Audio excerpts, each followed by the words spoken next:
জন্য প্রধান উপদেষ্টা এবং উপদেষ্টা মন্ডলী আপনাদের কাছে আমাদের দাবি, আমরা কিন্তু এই 17 বছর মানবতার জীবনযাপন করছি, আজও আমরা আপনাদের কাছে চেয়ে রয়েছি যে একটি সুখবর আপনারা দিবেন। সুখবরের পরে আমরা আমাদের বাড়িতে আমরা ফেরত যাব এবং আপনারা আমাদের এই কার্যক্রমকে সুন্দর সুশৃঙ্খল ভাবে আমাদের সংসার জীবনটাকে যদি আপনারা বাস্তবায়ন করে দিতে পারেন, তাহলে এই অন্তর্বর্তীকালীন সরকারকে সবাই স্মরণ করবে। আর যদি আপনারা থাকা অবস্থায় এই চাকরিচ্যুত মিডিয়া সদস্যদের কল্যাণে যদি কাজ না করেন, আপনারা এই জনগণের কাছে আপনাদেরকে অবশ্যই সাক্ষ্য দিতে হবে। এই জনগণের কাছেই আপনাদের সেই ধিক্কারগুলো শুনতে হবে। এই জন্য বলে আমাদের প্রধান উপদেষ্টা ডক্টর ইউনূস স্যার একজন বহির্বিশ্ব পরিচিত মানুষ, তিনি আমাদের অবশ্যই একটা দাবি থাকবে যে আমাদের চাকরিতে পূর্ণবল এবং সরকারি সকল সুযোগ সুবিধা আপনাদের মুখ থেকে আমরা ঘোষণা পাব। আমি অন্তর্বর্তীকালীন যে সকল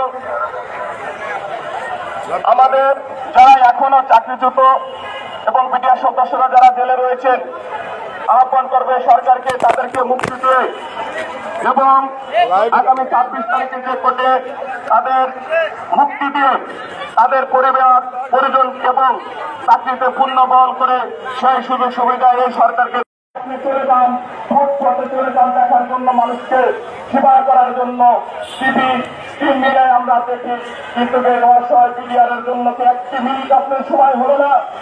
আইন ধিক্কার জানাই, আপনি একজন সাহসী কর্মকর্তা ছিলেন এবং এই সাবেক বিডিআর মহাপরিচালক ছিলেন। আজ আপনি কোথায় আসতে হিংস্র সেই বিডিআর সদস্য ফুটপথে নেমে আজ 3 দিন যাবৎ তারা পথে দিন কাটাচ্ছে, অথচ আপনার একটি মিনিট সময় হচ্ছে না। আমাদের প্রোগ্রাম কিন্তু বিডিআরের প্রোগ্রামে একটা মিনিটের জন্য আপনার পা রাখার সময় নাই।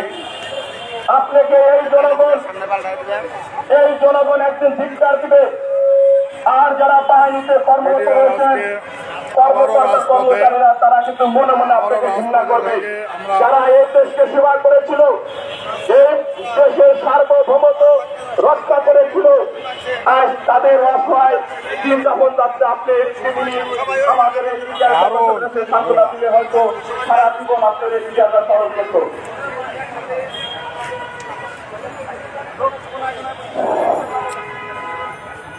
বিডিআর তার ন্যায্য দাবি নিয়ে আবারও রাজপথে। আমরা নিজের সম্মান, নিজের অধিকারটুকু ফেরত চাই। আসলে আমরা কতটুকু অপরাধী এটা দেশবাসী বিশ্ববাসী সবাই জানে, কিন্তু আমরা ন্যায় বিচারের থেকে বঞ্চিত। সংক্ষেপে বললাম, আমরা ন্যায় বিচার থেকে বঞ্চিত। আমরা যে কতটুকু অপরাধী এটা দেশবাসী বলতে পারবে, এটা বিশ্ববাসী বলতে পারবে। ঘটনার সময়কালের তদন্ত কমিশন, তদন্তকারী অফিসাররাও বলতে পারবে যে আমরা অপরাধী কিনা।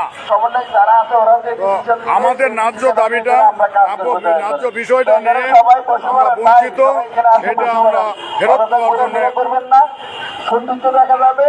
আমাদের একটা সেলের মধ্যে সবকিছু থাকবে। সবাই অযথা ঘুরে ফিরে বসে যান, সবাই যার যার অবস্থানে এসে বসে যান। আসসালামু আলাইকুম। ওয়ালাইকুম সালাম। আপনার নাম? আমি সিপাহী মোহাম্মদ ইব্রাহিম ডালি, সাইকেল ব্যাটালিয়নের কর্মরত ছিলাম। আজকে এখানে কেন ভাই? তাই আমাদের ন্যায্য দাবি আদায়ের লক্ষ্যে আমরা এই জায়গায় অবস্থান কর্মসূচি পালন করতেছি। দাবিটা সংক্ষেপে বলবো। আমাদের দাবি মূলত আমাদের চাকরিতে পূর্ণবহাল এবং সংস্কার কমিশনে যে আমাদের স্বাধীন কমিশন গঠন করা হয়েছে পুনঃধারা বাতিল করে আমাদের যেন ন্যায্য দাবিটা আমাদের বুঝাই দেওয়া হয় এবং আমাদের যেই জেলবন্দি পরিবার আছে, জেলবন্দি ভাই বোনেরা আছে, তাদেরকে যেন জেল থেকে মুক্তি দেওয়া হয়। ধন্যবাদ। আসলে আমরা কতটুকু অপরাধী এটা দেশবাসী বিশ্ববাসী সবাই জানে। আমরা শুধু সংক্ষেপে বলতেছি যে আমরা অপরাধী নয়, আমাদেরকে অপরাধী বানানো হয়েছে। আমরা ন্যায্য দাবি থেকে একটা এর সংস্কার এবং সুন্দর সিদ্ধান্ত রাষ্ট্রের কাছে জানতে চাচ্ছি যে আমরা অপরাধী নয়, অপরাধী বানানো হয়েছে। আমরা আমাদের চাকরিটা ফেরত চাচ্ছি। ধন্যবাদ। কেবল 4 জন? না, বেশি আছে। একত্রিত হন, কিন্তু এতদিনে বলা এটা তো আসলে আশা করি না। কারণ হচ্ছে কি আন্দোলন মানে কষ্ট,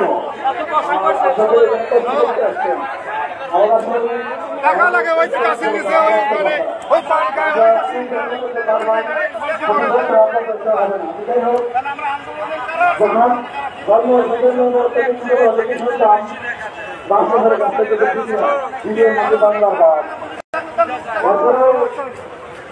গাছ গেলাম নিজের সীমান্ত এলাকা বাংলাদেশের বাঘ। পরবর্তীতে আগামীকালকে অন্তত আপনারা যে বাঘের যে গর্জন, এই গর্জন রয়েছে ঢাকা শহর দেখতে পাচ্ছেন বিডিআর বাংলার বাঘ। এই গর্জনের মধ্যে কাউকে কিন্তু আপনারা প্রমাণ করছেন যে আসলে যে বিডিআর বাংলার বাঘ ছিল অন্তত ঢাকা শহর কাউকে কিন্তু আসছে, এই বিষয়ে কোনো সন্দেহ নাই। আপনাদেরকে ধন্যবাদ জানাই। আশা করি অর্জনের গর্জন আজকে আমরা যে ভাগ বাংলার ভাগ থেকে সীমান্ত বাংলার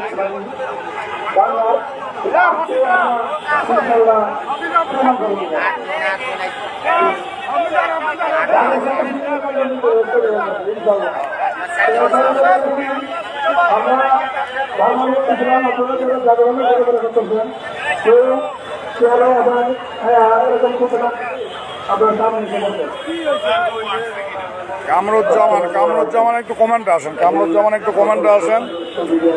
কে কোথা থেকে লাইভটি দেখছেন একটু কমেন্টে আসেন।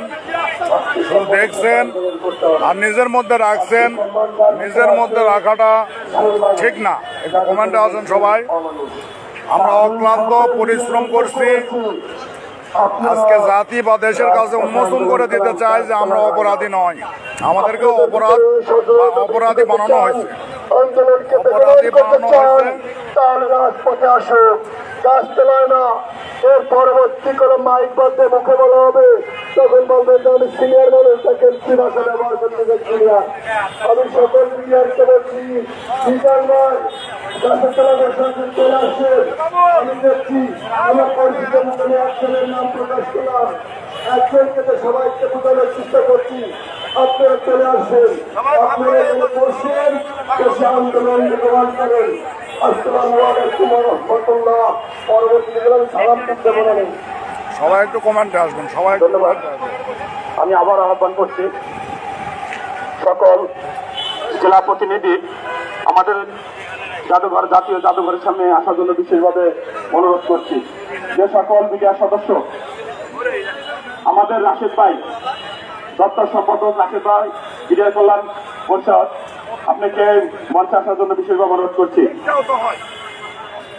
যারা এখনো আমাদের এই প্রিন্ট মিডিয়ার মাধ্যমে দেখছেন, যারা আমাদের এই ঢাকার বাইরে বা বাড়িতে রয়েছেন, তাদেরকে বিশেষভাবে অনুরোধ করছি যে আজকের এই মার্চের, এই পথ মার্চের জায়গায় আপনারা অবশ্যই এসে যোগদান করবেন।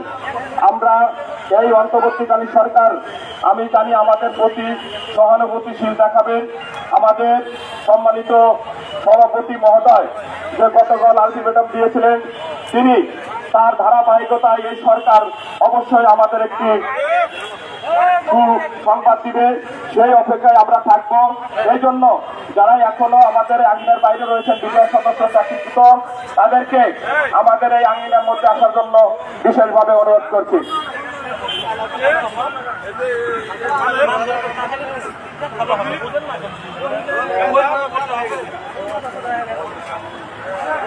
আমি আবার অনুরোধ করছি যে গতকাল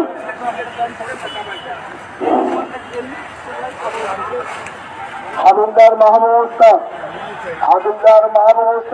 সক্রিয় হাবিলদার মাহবুব উস্তাদ,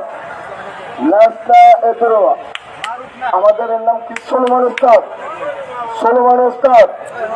হাবিলদার মাহবুব উস্তাদ, সলমান উস্তাদ,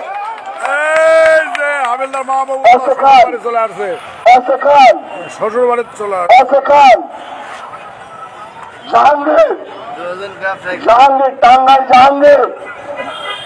টাঙ্গাইল জাহাঙ্গীর, হাবিলদার মাহবুব উস্তাদ, আচ্ছা, সলমান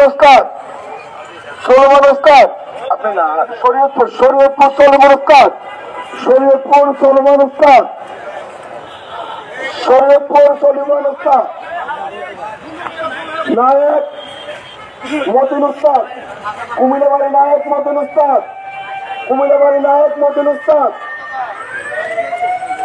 যে যেখানে আছেন দ্রুত গতিতে আমার ব্যাটসম্যান একটু ফোন দ্রুত কুমিল্লাবাড়ি নায়ক মতিন উস্তাদ, এলআই উস্তাদের ব্যাটসম্যান মাহবুব উস্তাদ হচ্ছে এলআই উস্তাদের ব্যাটসম্যান। আমাদের নওগাঁ এলআই উস্তাদের ব্যাটসম্যান হচ্ছে মাহবুব উস্তাদ। এই যে দুই ব্যাটসম্যান মিলে তারা ঘাড় ধরে কত সুন্দর ভাতৃত্ববোধ অনেকদিন পরে দেখা এই মূলে আবারও একত্র শাহবাগ মোড়ে। ধন্যবাদ। আপনারা জানেন রেকর্ডটা কি আমি ওই লোক, আমি আপনাদের কাছে কিন্তু আন্দোলন কমিটিও আমি প্রকাশ করেছি না প্রত্যেকটা জেলা প্রতিনিধির কাছে। আমি কিন্তু ওই কমিটিতেও লোক রেখেছি, কিন্তু হয়তোবা কে বা কাহারা একটা পদ্মার আড়ালে থাকা অপশক্তি একাত্তরে কাজ করার সুযোগ পেয়েছিল না। আপনারা এও দেখেছেন। আমি আরেকটা কথা, একদিন আগে কেমন একটা ভিডিও প্রকাশ হয়েছে, আমাদের লোকগুলা আসা বন্ধ হয়েছে। আমরা সব ভুল ত্রুটি আমরা ক্ষমার দৃষ্টিতে দেখে হাবিলদার মাহবুব উস্তাদ সহ সুলমান উস্তাদ সহ সহ আমার ছোট ভাই জাহাঙ্গীর সহ আমরা ইনশাল্লাহ আজকের আন্দোলনকে আমরা দমন করে নেব। জিন্দাবাদ জিন্দাবাদ জিন্দাবাদ। আর সবাই মাইক ধরবেন না, মাইক আমরা সবাই কথা বলতে পারি। কথা বলার ফাঁকে আমরা এমন তো একটা কথা বলে ফেলি যা হয়তো বা আমাদের 18,519 জনের জীবনের ক্ষতি বয়ে আনতে পারে। আমরা প্রেস সচিব হিসেবে, আমাদের মুখ্য সচিব হিসাবে 64 জেলার সাধারণ সম্পাদক এসা খান, 64 জেলার সাধারণ সম্পাদক এসা খান কই আছে খান? ডাকতো, এর একটু ডাকতো। আমি বলতেছি এসা খান থাকবে। যত প্রকার প্রেসে যত প্রকার কথা বলা, সংবাদ সম্মেলন করা সেখানে করবে। ও কথা বলার, আমি যেটা জানি মিডিয়ার ভিতরে কথা বলা সুন্দর একটা দেশ 18,519 জনের জন্য যে ফুটাই কথা বলতে পারবে তাকে আমরা নির্ধারিত করছি। ধন্যবাদ। সুন্দর আটে কথা বলতে পারে। যাই হোক, ধন্যবাদ। আমাদের এখন মধুর সময়, আমরা দলমল নির্বিশেষে আমাদের মধ্যে কোনো আর বিভাজন নাই। আমি আন্দোলনে একাত্মকতা ঘোষণা করার জন্য ক্ষতিগ্রস্ত বিডিআরের সাবেক সম্মানিত সভাপতি হাবিলদার মনির উস্তাদ, হাবিলদার আকের আলী উস্তাদ, নায়েব মঈন উস্তাদ, হাবিলদার জিল্লু উস্তাদ, নায়েব জিল্লু উস্তাদ, নায়েক আলমগীর উস্তাদ, এরা সবাই আপনারা আমাদের যেহেতু আজকে আমাদের স্টেজ নাই, আমরা দাঁড়াই আমরা সবকিছু করব। এবং আমাদের সুবেদার ফখরুদ্দিন স্যার এবং নায়ক সুবেদার তৌহিদ স্যার, সুবেদার ফখরুদ্দিন স্যার, নায়ক সুবেদার তৌহিদ স্যার, আপনারা দুইজন আমাদের অভিভাবক, আপনারা দুইজন আমাদের মাথার ছায়া। অবশ্যই আপনাদের দুইজনের বুদ্ধি পরামর্শে আমরা সকল কাজ করব। হ্যাঁ, বলবেন। যদিও এটা বক্তব্য বলবো না, আমি আমাদের যে নেতৃস্থানীয় লোকজন আসছে সকলকে একটু আন্দোলনে একাত্মতা ঘোষণা করার জন্য সংক্ষিপ্ত আকারে সকলের বক্তব্য নেওয়ার চেষ্টা করব, যদিও এটা এখন আনুষ্ঠানিক কোনো বক্তব্য না। ধন্যবাদ। আমি প্রথমেই 64গ্রস্ত ক্ষতিগ্রস্ত মিডিয়ার সাবেক সভাপতি ও বর্তমান 64গ্রস্ত ক্ষতিগ্রস্ত মিডিয়ার আন্দোলনের সভাপতি সম্মানিত হাবিলদার মাহবুব উস্তাদকে আন্দোলনের এই আজকে একাত্মতা ঘোষণা করে সংক্ষিপ্ত আকারে দিক হিসেবে কথা বলার জন্য আমি বিনীত আহ্বান জানাচ্ছি। হাবিলদার মাহবুব উস্তাদ। বিসমিল্লাহির রহমানির রহিম।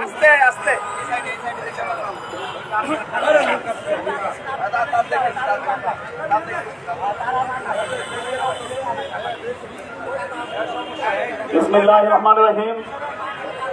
2009 সালের 25 এবং 26 ফেব্রুয়ারি তৎকালীন বিডিআর সদর দপ্তর পিলখানায় বিডিআর বিদ্রোহের নামে, আমি আবার বলছি, বিডিআর বিদ্রোহের নামে যে পরিকল্পিত নারকীয় হত্যাকাণ্ড সংঘটিত হয়েছিল, সেই হত্যাকাণ্ডকে পাশ কাটিয়ে নিরীহ বিডিআরদেরকে একটি বিদ্রোহ মামলার তকমা লাগিয়ে যে সমস্ত ক্ষতিগ্রস্ত সাথী ভাইদেরকে চাকরিচ্যুত করা হয়েছিল, আমি সকল সাথী ভাইদেরকে সালাম জানাচ্ছি। আসসালামু আলাইকুম ওয়া রাহমাতুল্লাহি ওয়া বারাকাতুহু। ওয়ালাইকুম আসসালাম ওয়া রাহমাতুল্লাহ। সমস্ত প্রশংসা মহান রব্বুল আলামিনের, যিনি আমাদেরকে মেহেরবানি করে, করুণা করে এক জালিম সরকারের জুলুমের শিকার, নির্যাতনের শিকার, অন্যায়ের শিকার কিছু মজলুম আজকে তাদের অধিকার আদায়ের জন্য আমরা একত্রিত হয়েছি।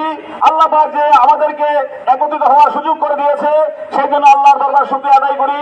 সবাই বলি আলহামদুলিল্লাহ। সবচেয়ে বড় কথা, সংগঠন যার যার, আন্দোলন সবার। এই দৃষ্টিকোণ থেকে 64 জেলা ক্ষতিগ্রস্ত বিডিআর 2009-এর আন্দোলন পরিচালনা বাস্তবায়ন কমিটির সভাপতি হিসেবে আমি 64 জেলা ক্ষতিগ্রস্ত বিডিআর-এর আজকের কল্যাণ পরিষদের ব্যবস্থাপনায় আমাদের যে চলমান আন্দোলন, চলমান কর্মসূচি, তার সাথে একাত্মতা ঘোষণা করছি। ধন্যবাদ সবাইকে। পরবর্তী কথা হবে। ধন্যবাদ। সম্মানিত হাবিলদার মাহমুদ ক্ষতিগ্রস্ত বিডিআর সাবেক এবং বর্তমান 64 ক্ষতিগ্রস্ত বিডিআরের আন্দোলন গ্রুপের সম্মানিত সভাপতি।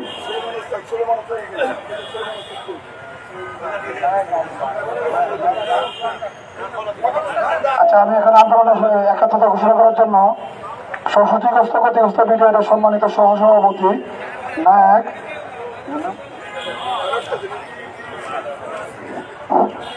সালাউদ্দিন উস্তাদ, আপনিও আসন গ্রহণ করুন। নায়ক সালাউদ্দিন উস্তাদ।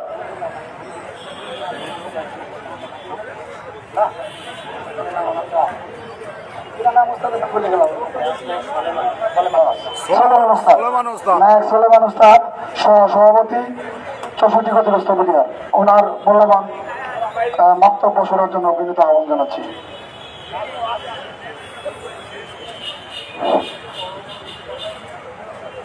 বিসমিল্লাহির রহমানির রহিম। আসসালামু আলাইকুম রহমতুল্লাহ বারাকাতুহু। আমি এখানে দাঁড়িয়েছি, আমাকে আদেশ করা হয়েছে, আমি সেটা পালন করতেছি। আমি কোনো বক্তা নই, তবে আমি দু একটি কথা বলবো ভাই। আমরা যারা এখানে আসছি, আমরা মজলুম। আমরা জানি যে আল্লাহ রাব্বুল আলামিন মজলুমদের চোখের পানি, তার মধ্যে কোনো পর্দা থাকে না।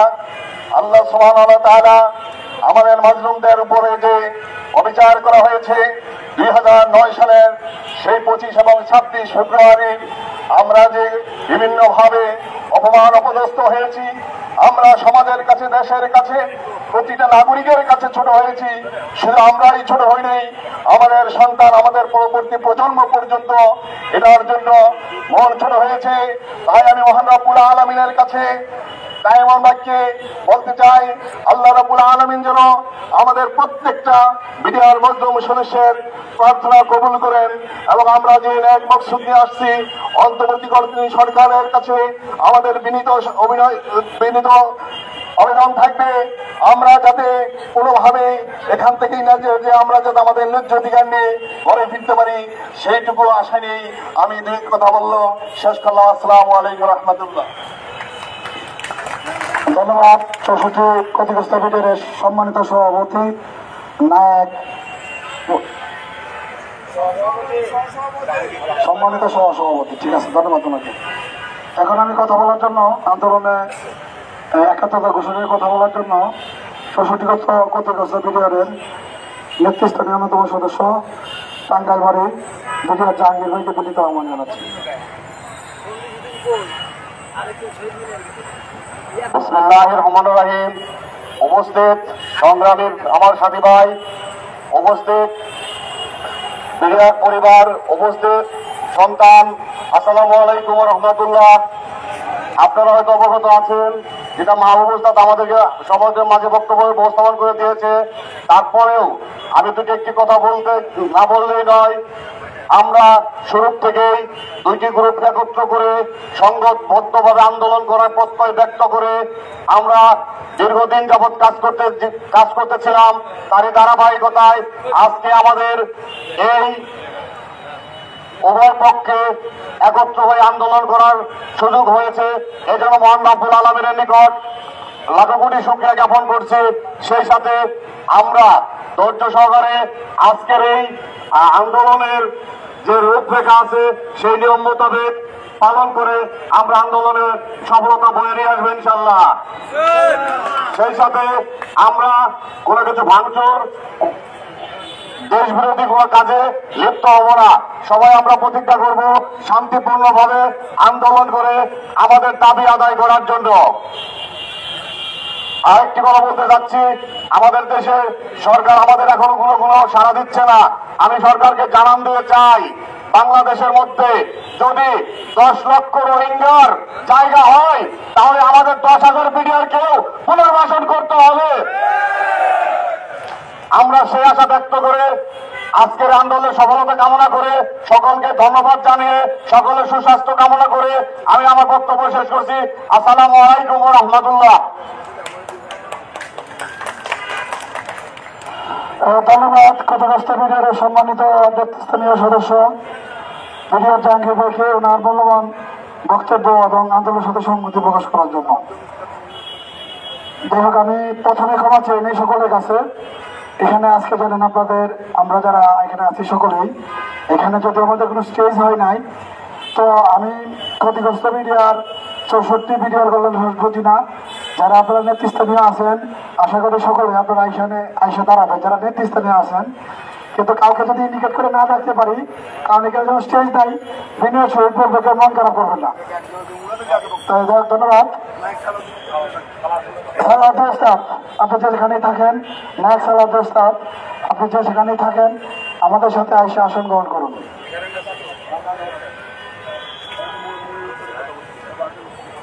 আচ্ছা, ধন্যবাদ। এখন আপনাদের সামনে বক্তব্য রাখবেন আমাদের বিডিআর কল্যাণ পরিষদের সম্মানিত উপদেষ্টা মন্ডলীর অন্যতম সদস্য হাবিলদার মনিরুজ্জামান উস্তাদ। হাবিলদার মনিরুজ্জামান উস্তাদকে ওনার মহামূল্যবান দিগ্বিজয় সহ কথা বলার জন্য বিনীত আহ্বান জানাচ্ছি।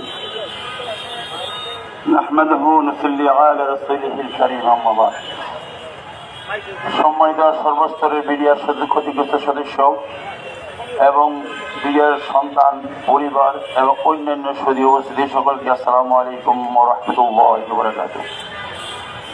আপনারা জেনে হয়তো খুশি হয়েছেন যে আমরা এই ক্ষতিগ্রস্তের ভিতরে আর কোনো মত পার্থক্য নেই। অন্তত আমাদের ন্যায্য অধিকার আদায়ের ক্ষেত্রে আমরা সর্বাত্মক শ্রম, রক্ত, মেধা, শক্তি দিয়ে সবাই আমরা একাত্মভুক্ত। আলহামদুলিল্লাহ, শুকরিয়া আদায় করি আল্লাহর কাছে। মানুষ যখন চলে তার মত পার্থক্য থাকতেই পারে, তো উচিত সকলের যেন সময় উপযোগী প্রয়োজনীয় মুহূর্তে আমরা একের অন্যের প্রতিপূরক হয়ে যাই। এই জন্য আপনারা সবাই জানেন যে একটা পরিবারে যখন একটা গাছ লাগানো হয় তার ফল এই পরিবারের সবাই ভোগ করে। এমন এক সময় আসে যে গাছটা রোপণ করেছিলেন সে দুনিয়াতে নাই, কিন্তু ফল এই দুনিয়াতে চলমান এবং আল্লাহ তাআলা দিয়ে থাকেন, খেয়ে থাকি। তো এখানে আমরা হাজার হাজার বিডিআর ক্ষতিগ্রস্ত, সবাই সমভাগে কামের উপযোগী না, সবাই সমদক্ষতায় নিয়ে আমরা আছি না, এবং সবাই সবার মেধা, শক্তি, শ্রম, সময় সবাই একভাবে দেওয়া সম্ভব না।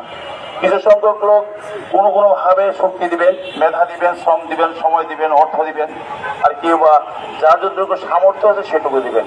তবে সকলের সমর্থ এক যুগে একসাথে একইভাবে একই পরামর্শে একই ধাঁচে আমরা ফলাফল উপনীত হতে হবে।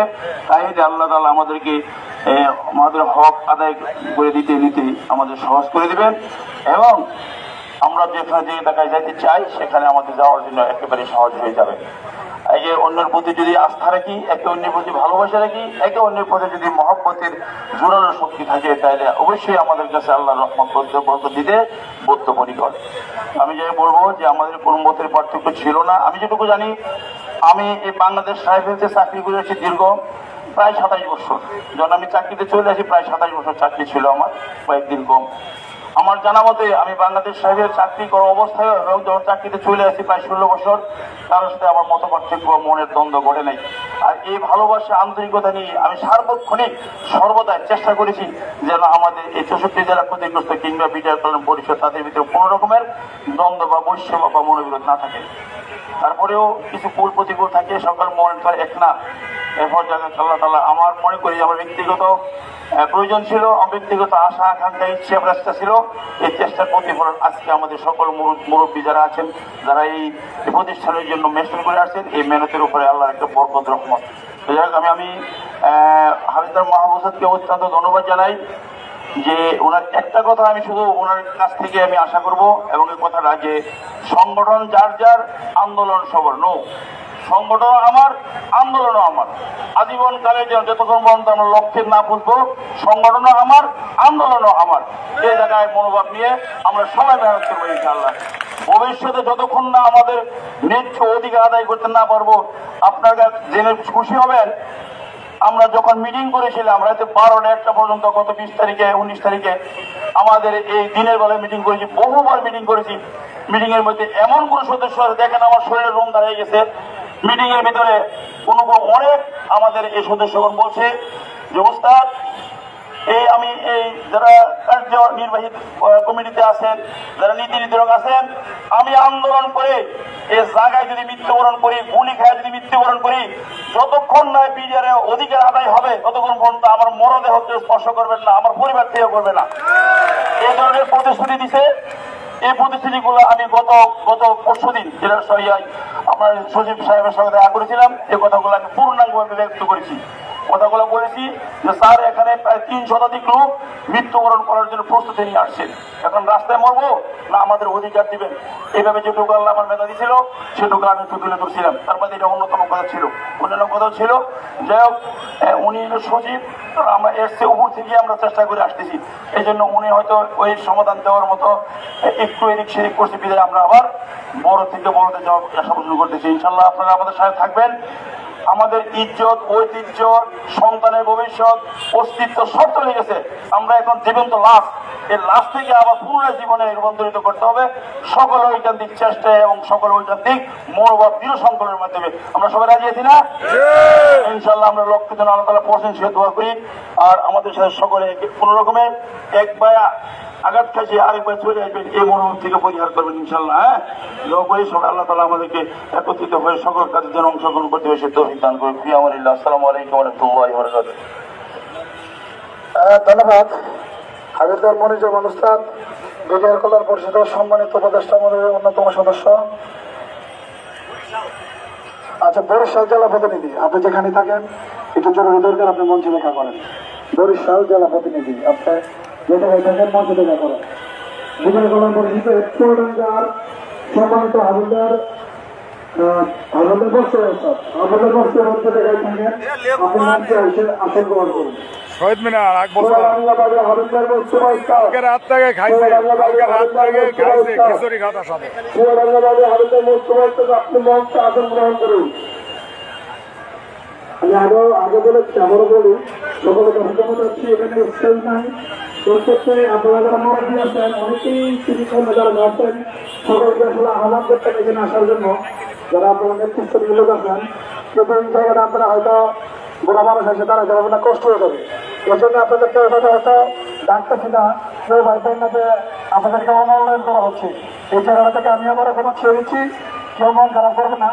যারা আপনার নেতৃস্থানীয় বিজয় সদস্য আছেন, সেটাই হন, ইমাম আর হোসেন হন, কোনো সমস্যা নেই। সকলের জন্য আমাদের যে আপনাদের কাছে রেসপেক্ট যারা সর্বোচ্চ আছে, কেউ নির্দিষ্টভাবে নাম না ডাকলে আমাকে ডাকবে, নাম দেবে, এই জিনিসটা নিয়ে একটু মন খারাপ করবে না। ধন্যবাদ। আমি এই মুহূর্তে কথা বলার জন্য দিল্লিতে আহ্বান জানাচ্ছি আমাদের কান্ট্রির বিজয় সদস্য আসাদ ভাই বাগেরহাট, ওনার সংক্ষিপ্ত মূল্যবান এখানে আছে অমলদা আছে, ভাবি পালায়নি। অমলদা যে আছে এটা ভাবিকে দেখাচ্ছি, অমলদা পালায়নি, আছে, ঢাকাতে আছে, সুস্থ আছে।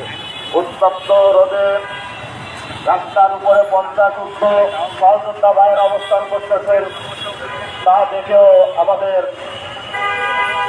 যুবক মিডিয়ার সদস্য ভাইরা এখনো আপনারা আশেপাশে ঘোরাফেরা না করে আমাদের আজকে নির্ধারিত সভাস্থানে উপস্থিত হয়ে যায় আর সাথে সাথে নিজে একটি এমন সংকল্প করে বিডিআর কল্যাণ পরিষদ বলে 64 বলে সবাই আমরা বিডিআর সদস্য ভাই একত্রতা পোষণ করে একসাথে এখানে এসেছি।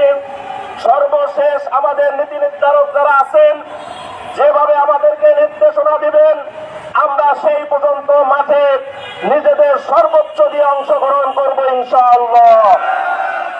বিডিআর ভাইরা কারো প্রতি কোনো অভিযোগ নাই। আজকে 3 দিন ঢাকার শহরে রাস্তার অলিতে গলিতে মানবতার পরিস্থিতির সম্মুখীন আমরা হয়ে আছি। আমাদের ভিতর উত্তেজিত হয়ে আছে। এই উত্তেজনাকে সংবরণ করে আমরা একটি সুশৃঙ্খল বাহিনীর সদস্য হয়ে তার দৃষ্টান্ত পুনরায় স্থাপন করে যাব এখান থেকে।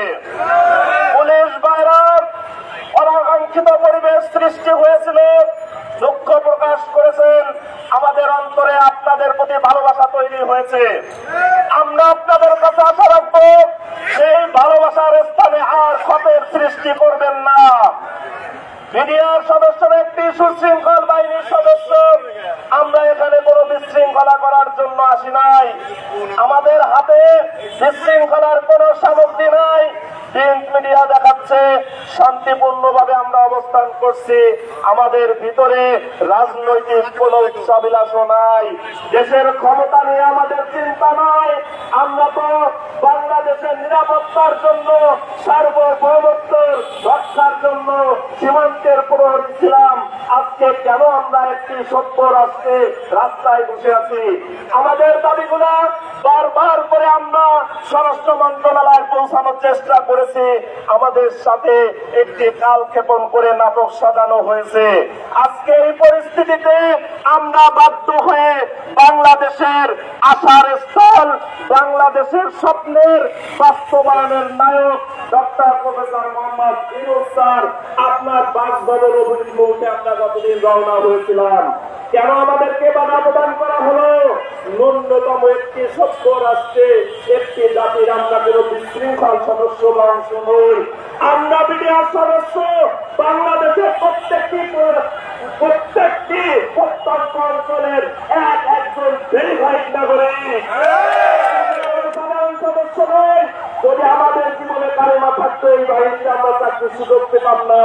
আপনারা প্রশাসনের সদস্যরা ভালো করে জানেন বাংলাদেশের আনাচে কানাচে বিডিআর কোন রকমের বিশৃঙ্খলা রাষ্ট্রবিরোধী কর্মকাণ্ডের সাথে জড়িত নয়।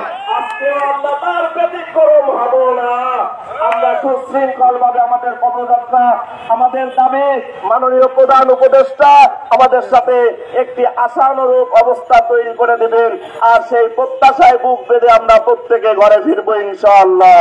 ভাই এই জন্য আমাদের দরকার আমাদের নীতি নির্ধারণী ফোরামে যারা আছেন সিনিয়রদেরকে যে পদবী হোক না কেন সর্বোচ্চ সম্মান দিব।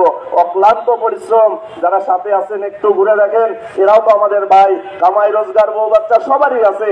তারা এত পেরেশানি এত পরিশ্রমের ভিতর দিয়েও যদি আমরা তাদেরকে অসম্মান করি তাহলে বুকটা ভেঙে খান খান হয়ে যায়, নেতৃত্ব দেওয়ার মনোবল হারিয়ে ফেলে। আমাদের ভিতরে যত অভিযোগ থাক, যত ধরনের কথা থাক, আমরা তা নিয়ন্ত্রণ করে আমরা এখানে দিকে লক্ষ্য রাখবো যে নীতি নির্ধারণ থেকে আমাদের কি ধরনের নির্দেশনা দেওয়া হচ্ছে ওই নির্দেশনা ফলো করব। ভাই সাহায্য দেওয়ার মালিককে আল্লাহ। আল্লাহ সাহায্যের অপেক্ষা করে আর আমাদের সর্বোচ্চ প্রচেষ্টা আমরা চালিয়ে যাই। বিশৃঙ্খল ভাবে আমরা কোনো সিদ্ধান্ত গ্রহণ করব না। এই বলে আমি সংক্ষিপ্ত বক্তব্য এখানে শেষ করছি। আর আশা রাখছি মাননীয় প্রধান উপদেষ্টা doctor professor Mohammad Yunus sir আপনি আমাদেরকে এই বিডিআর কে আশার একটি সূচনা তৈরি করে দিয়ে বাংলাদেশে আপনি যেমন শান্তির দূত সারা পৃথিবীতে বাংলাদেশে পুনরায় শান্তির দূত হিসাবে প্রত্যেকটা বাংলাদেশি মানুষের হৃদয়ে করে আবার অবস্থান করবেন ইনশাআল্লাহ। আমাদের দিয়েই এই বাংলাদেশের প্রত্যাশা পূরণ হওয়ার অগ্রযাত্রা অব্যাহত থাকবে। সুযোগ হলে পরে কথা হবে ইনশাআল্লাহ। আসসালামু আলাইকুম ওয়া রাহমাতুল্লাহ। এ পর্যায়ে ওই খানকে মঞ্চ আসার জন্য বিশেষভাবে অনুরোধ করছি। এ পর্যায়ে বক্তব্য রাখবেন বিডিআর কল্যাণ পরিষদের ওই ভাই। আপনি যেখানে থাকেন না কেন মঞ্চে আসার জন্য বিশেষভাবে অনুরোধ করছি। এ পর্যায়ে বক্তব্য রাখবেন বিডিআর কল্যাণ পরিষদের উপদেষ্টা মণ্ডলীর সদস্য জনাব মাইন উস্তাদ।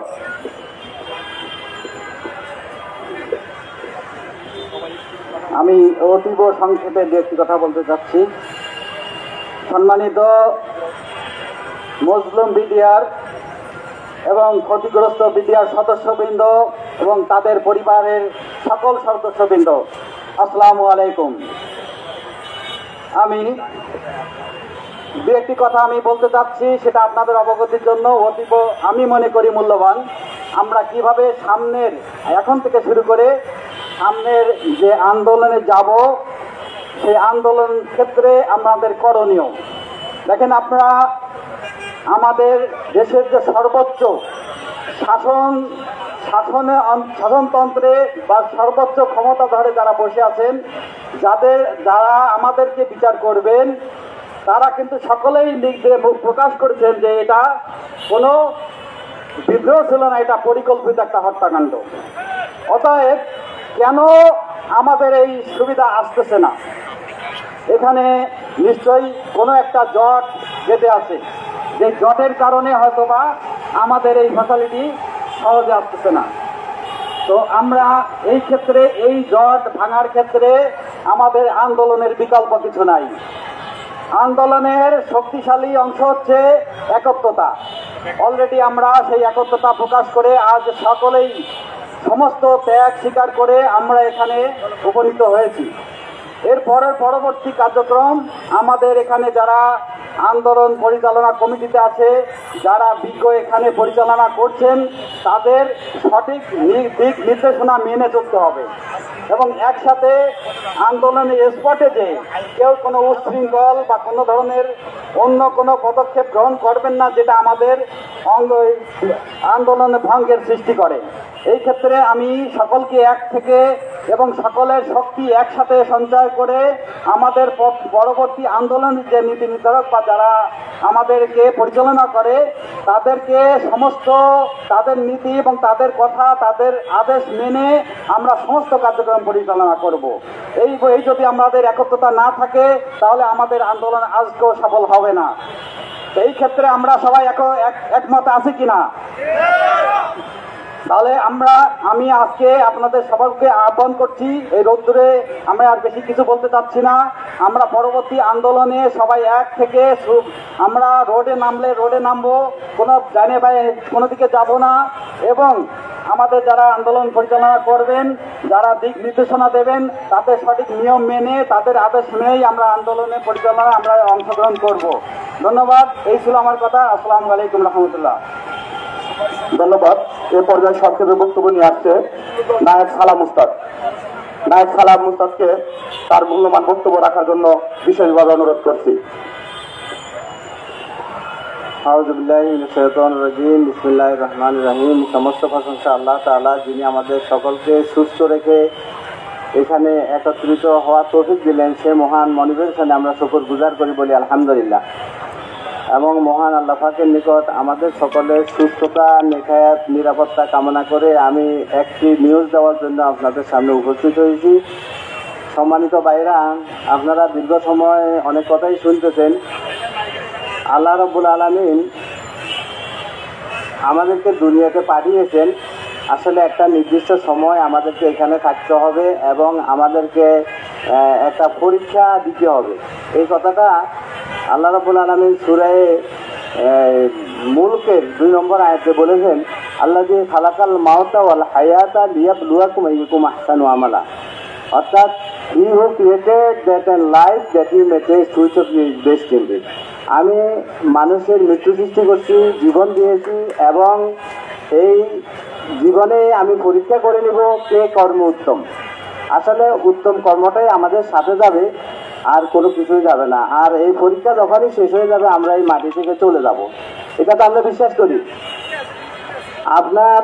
আমি যে নিউজটা দেওয়ার জন্য আপনাদেরকে দাঁড়াইছি, সেটা হলো গত প্রোগ্রামেও আমাদের সাথে হাজির ছিলেন এমন একটি ভাই, 44 রাইফেল ব্যাটালিয়ান সিপাহী সেলিম ভাই।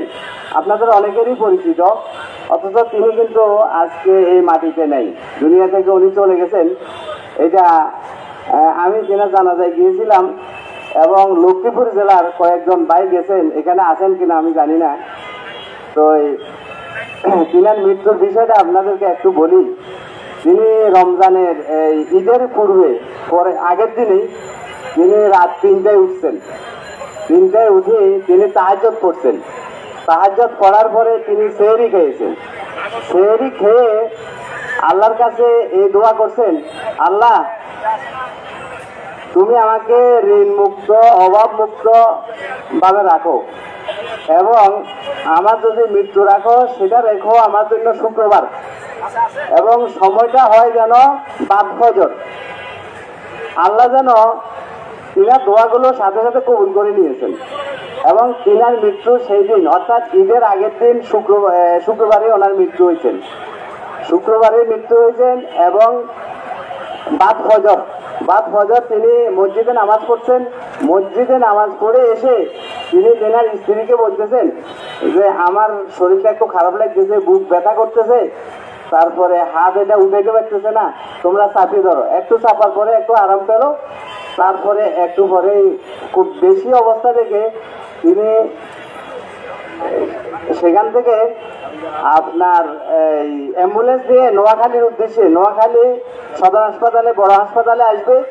তো পথে মধ্যে ওনার পরিবারের লোকজন ছিল তেনা আব্বাকে বলতেছে, আব্বা আমার 2 বাচ্চাকে আপনি দেখিয়ে রাখবেন আর তোমরা আমার সাথে সবাই কালেমা পড়ো, লা ইলাহা ইল্লাল্লাহু মুহাম্মাদুর রাসূলুল্লাহ, আশহাদু আল্লা ইলাহা ইল্লাল্লাহু ওয়াহদাহু লা শারীকা লাহু ওয়া আশহাদু আন্না মুহাম্মাদান আবদুহু ওয়া রাসূলুহু। এই কথা বলে তিনি দুনিয়ার শরীর ছেড়ে দিয়েছেন। তো এই যে মৃত্যু, তিনার মৃত্যুটা মনে হয় যেন আল্লাহ স্পেশালি দিয়েছেন এবং তিনার মৃত্যুতে যে সমস্ত লোকেরা হাজির হয়েছেন তিনারা বলছেন যে এই লোকটা একজন জান্নাতি মানুষ, কারণ জান্নাতে যাওয়ার যত সিমটম এই সেলিমদের ভিতর পাওয়া গেছে। তা আমি আপনাদেরকে নিউজে দেওয়া গেছে, আল্লাহ রাব্বুল আলামিন বলছেন যে কুল্লু নাফসিন যায়িকাতুল মাউত ওয়া নাবলুকুম বিশ-শাররি ওয়াল খাইরি ফিতনাতান ওয়া ইলাইনা তুরজাউন। অর্থাৎ every living being will be received test of death. Allah will test us by good and evil and you must be returned to him. আল্লাহ আসলে প্রত্যেকটা মানুষের আল্লাহ মৃত্যুর সাথে গ্রহণ করতে হবে এবং আমাদেরকে চলে যেতে হবে। তা আমাদের সবচেয়ে বড় সেলিব্রিটি যেটা আমাদের প্রাপ্য সেটা হলো আমরা জান্নাত পাওয়া, নাকি বলেন ভাই? জান্নাত যদি আমরা পেয়ে যাই তাহলে আমরা দুনিয়ার সবচেয়ে সেরা মানুষ। আর যদি আমরা দুনিয়াতে অনেক সেরা হওয়ার পরেও যদি জান্নাত না পাই তাহলে কিন্তু আমরা সেরা নয়। তো এই জন্য আমি কখনো হতাশ হই না, আমাকে হ্রাস করতে পারে না। এই কারণে এই চিন্তাটুকু আমার আছে, দুনিয়ার জীবনে আমি অনেক কিছু পেলাম না, অনেক অভাবে আছি, অনেক কষ্টে আছি, কিন্তু আমি আখেরাত হারাতে চাই না। আখেরাতটাই হলো আমার জীবনের সবচেয়ে বড় সেলিব্রিটি। এবং আমাদের সবার এই মৃত্যুগুলাই, প্রত্যেকটা মৃত্যু আমাদেরকে স্মরণ করাই দেয় যে আগামীকালকে সামনের সময়টুকু আমার আছে। তা আমি সব শেষে এই কথাই বলতে চাই, আমরা আমাদের জীবনটাকে সেইভাবেই সাজাবো যেভাবে সাজাইলে আমরা দুনিয়ায় সেলিব্রিটি হলাম না, কিন্তু আল্লাহ আখেরাতের সেলিব্রিটি জানি আমাদেরকে বানিয়েছেন। আল্লাহ পাক আমাদের সকলকে সুস্থতা, নেখায়, নিরাপত্তা কামনা করে আমার আলোচনা শেষ করছি। ওমা তাওফীক ইল্লা বিল্লাহ। আসসালামু আলাইকুম ওয়া রাহমাতুল্লাহি ওয়া বারাকাতুহু।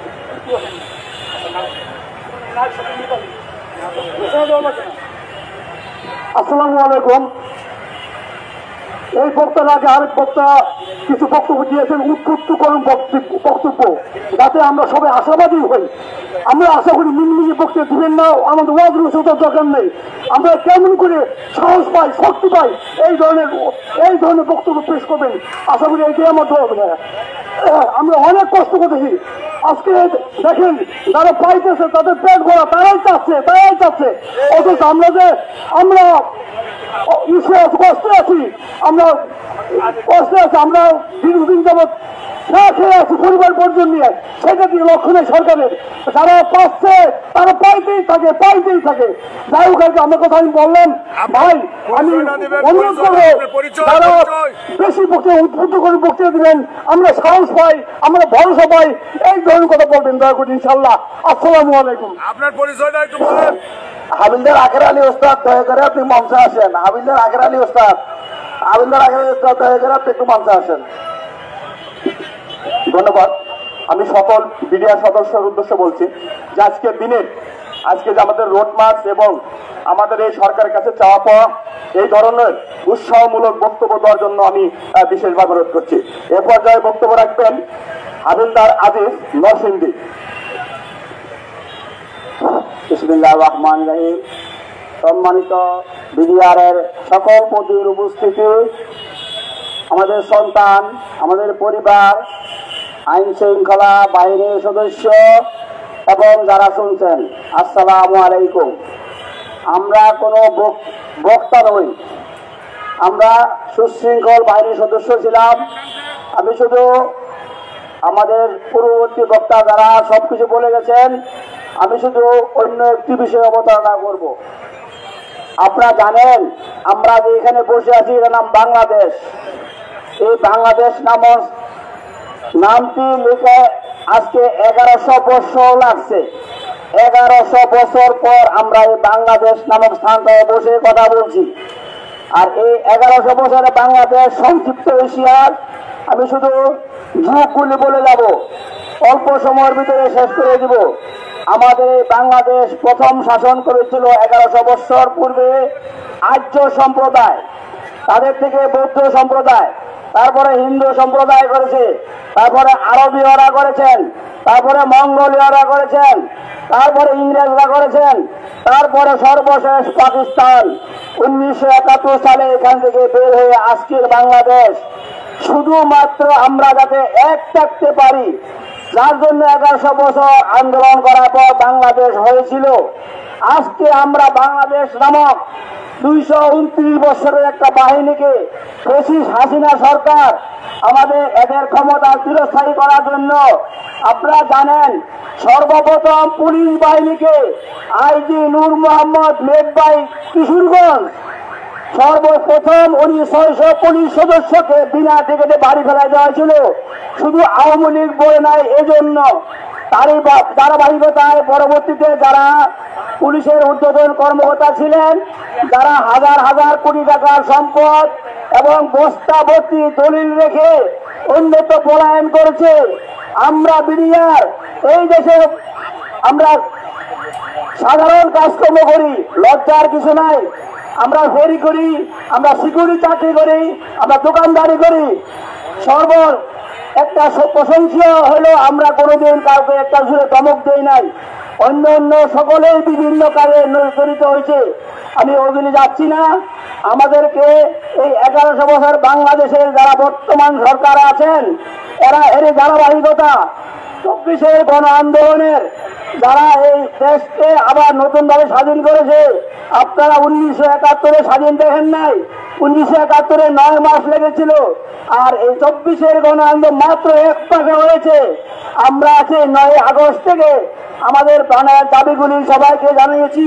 আমাদেরকে বিদ্রোহের তকমা দেওয়া হয়েছিল, কিন্তু অত্যন্ত সৌভাগ্যবশত এইগুলি আমাদের ব্রিগেডিয়ার হাসান নাসির স্যার, হাসিনুর সাহেব, colonel Jamal sir, colonel Delwar, major Mohsin, সর্বশেষ ক্যাপ্টেন শাহনাজ গত 27 ফেব্রুয়ারি 2009 পিলখানা 5 মার্কেটে প্রবেশ করে যখন তদন্ত শুরু করলো, উনি প্রথম পেয়েছিল তামিল টাইগারের একটি অস্ত্র, তামিল টাইগারের একটি সিলিং, একটি বাইনোকুলার এবং একটি গুলির খোসা।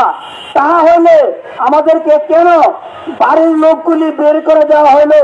আমার সরকারের কাছে প্রশ্ন, আপনারা যারা বিসিএস ক্যাডার হয়ে আজকে এই মন্ত্রণালয়ে বসছেন, দেশ শাসন করছেন, আপনারা কি জানেন যে এই 24-এর গণ আন্দোলনে কতগুলি ছাত্র চক্ষু নাই, কতগুলি ছাত্র নিহত হয়েছে, আমরা কতগুলি লোক নিগৃহীত হয়েছি? এইগুলি কি আবার সেই 1100 বছর আগে নিতে যাচ্ছেন? পৃথিবীর ইতিহাসে দেখেন, বেনেজিনের মতো আঙ্গুল খাড়া করে বলেছিল যে এরা থাকবে না, আমরাই থাকবো। আছে কেউ? আসি না। এই ফেরাউনের থেকে শক্তিশালী ছিল, আমরা ইতিহাসে পড়েছি। ফেরাউন, নমরুদ, হাম্মান, কারণ অনেক অনেক শক্তিশালী ছিল। পৃথিবীতে কেউ নাই। বর্তমানে যারা ক্ষমতা আছেন, আমি তো হুমকি দিচ্ছি না, ধমকি দিচ্ছি না, শুধু ইতিহাসটা স্মরণ করে দিয়ে যাচ্ছি যে এরকম যদি হয় আপনার নামও ওই তালিকায় উঠবে, মনে রাখবেন ইনশাল্লাহ। আর আন্দোলন এবং রাজনীতির শেষ বলে কোনো কথা নেই। আন্দোলন রাজনীতি চলতে থাকবে। আমি সুসূত্রি বুঝি না, বিজয় কল্যাণ পরিষদ বুঝি না। 18,520 জন সদস্যকে ব্রিটিশ হাসিনা ক্ষমতা দীর্ঘস্থায়ী করার জন্য হাসিনা প্রথম যেমন পুলিশের 600 সদস্যকে বাড়ি পাড়ায় দিয়েছিল বিনা অপরাধে, তারপরে দেওয়া হয়েছে সেনাবাহিনী এবং পিডিআরকে বিলুপ্ত করিয়া ইন্ডিয়ার আইন এদেশে চালু করার জন্য। অলরেডি রয়ের অফিস এখনো এই দেশে আছে, তারা নীতি নির্ধারণের প্রস্তুত। আপনারা যদি জেনে শুনে জ্ঞান পাপির মতো কাজ করেন, দুর্জন বিদ্যান হইলেও পরিচর্য আমি সেটা মনে করব। এখানে আমরা শিখেছি, আন্দোলনে নেমেছি, ফেরেছি বলি কোনো কথা নেই, হয় শিখবো না শিখবো ইনশাল্লাহ। এই বলে আমার বক্তব্য শেষ করছি। আসসালামু আলাইকুম। আমি সকল বিডিআর সদস্যের উদ্দেশ্যে বলছি, ভাই যারা বাসায় থেকেছিলেন এখন কেন তাঁবুর মধ্যে? আমার প্রশ্ন, এই রাজপথে এসেছি, রাজপথে থেকে আমরা অধিকার অর্জন করব। ভাই আমরা কিন্তু রাইতে তাঁবুতে ছিলাম, এখানে আপনাদের সাথে সার্বিক সহযোগিতা করছি রাইতে, এখনো এই রোডের মধ্যে দাঁড়িয়ে আছি। কষ্ট করতে হবে, কষ্টকে মেনে নিতে হবে, তাঁবুতে থাকা যাবে না। আমি আবারও আহ্বান করছি সকল বিডিআর সদস্যদের উদ্দেশ্যে, আমাদের যারা ঘোষণা মঞ্চের সামনে যে জায়গাগুলো রয়েছে এই রোডের মধ্যে সকলকে আসার জন্য বিশেষভাবে অনুরোধ করছি। আপনারা যে সকল বিডিআর সদস্য এখানে বক্তব্য রাখবেন, বক্তব্যের পরে অবশ্যই আপনারা তাদেরকে উৎসাহ করবেন, এটা আপনাদের নৈতিক দায়িত্ব। এই জন্য আমি বলি যে সকল বিডিআর সদস্যবৃন্দ এখনো তাঁবুর মধ্যে রয়েছেন এবং এই জাদুঘরের আঙিনার বাইরে রয়েছেন, তাদেরকে বিনয়ীভাবে অনুরোধ করছি আমাদের এই রোডের মধ্যে সকলকে বসে যাওয়ার জন্য বিশেষভাবে অনুরোধ করছি। এ পর্যায়ে বক্তব্য রাখবেন আমাদের অতি সুপরিচিত উপদেশ মন্ডলীর সদস্য জনাব দেলোয়ার হোসেন। জনাব দেলোয়ার হোসেন।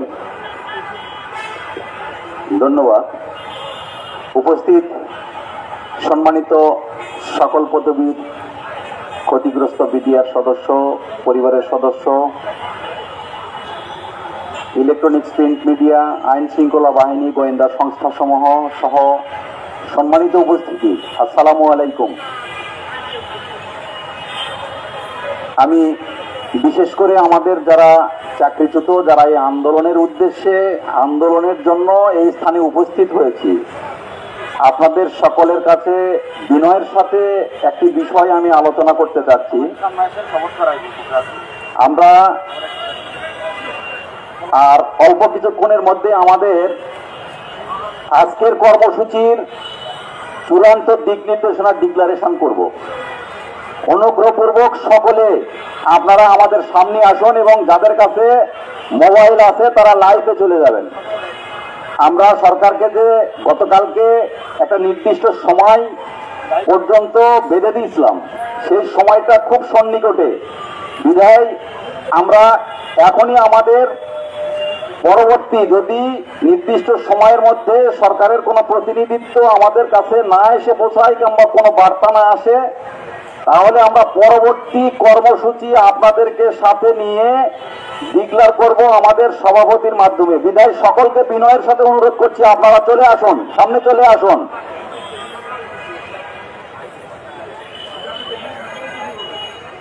আমাদের যারা বিডিআর সদস্য আছেন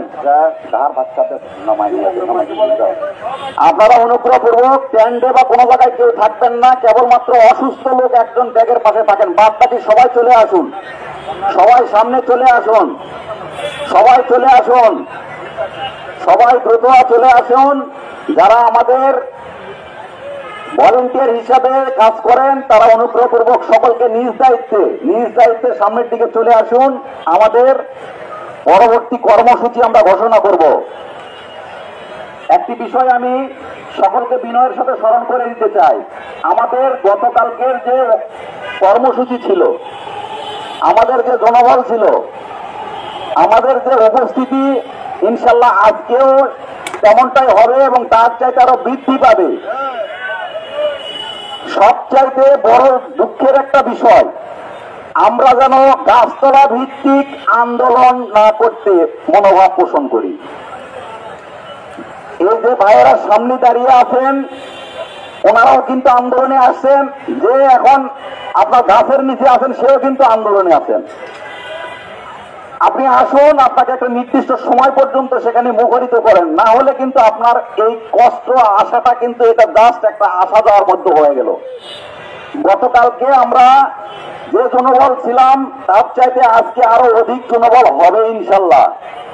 সেক্ষেত্রে আমাদের কথা, আমরা সর্বদাই সুশৃঙ্খলিত থাকবো, কিন্তু আমাদের এই কর্মসূচির স্থল প্রাণবন্ধ থাকবে, মুখরিত থাকবে, স্লোগানে স্লোগানে উত্তাল হবে। হবে কি? আপনাদেরকে সাড়া দিতে হবে।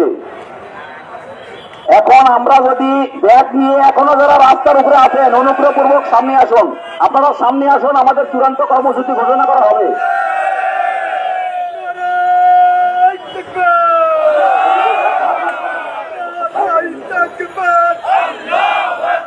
যারা এখনো দাঁড়িয়ে আছেন তাদেরকে আসার জন্য বিশেষভাবে অনুরোধ করতেছি। দক্ষিণ পাশে এবং উত্তর পাশে যারা আছেন তারা চলে আসুন, অনুগ্রহপূর্বক চলে আসুন।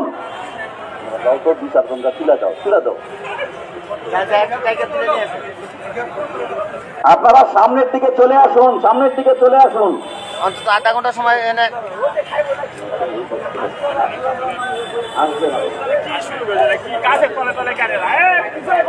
প্রত্যেক জেলার যারা দায়িত্বে আছেন আপনাদেরকে বিনয়ের সাথে অনুরোধ করছি, আপনারা আপনাদের লোকজনকে রাস্তা থেকে নামান। এই মুহূর্তে আমাদের আলটিমেটাম ঘোষণা হবে, আপনারা সকলে রাস্তা থেকে নেমে আসুন। পান, সিগারেট, বিড়ি এগুলো নিয়ে আপনারা রাস্তার উপরে থাকেন না, আপনারা অনুগ্রহপূর্বক চলে আসুন।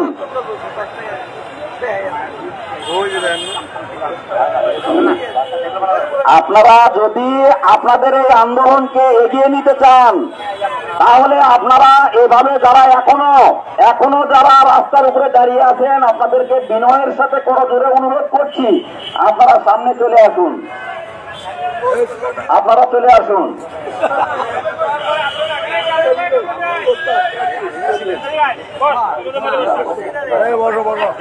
ফিজিক্যালি ধরে না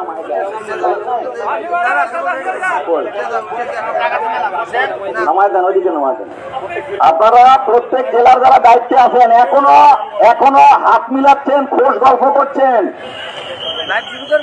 আপনারা অনুগ্রহপূর্বক সামনে চলে আসুন। আমাদের চূড়ান্ত কর্মসূচি ঘোষণা করা হবে এখনই।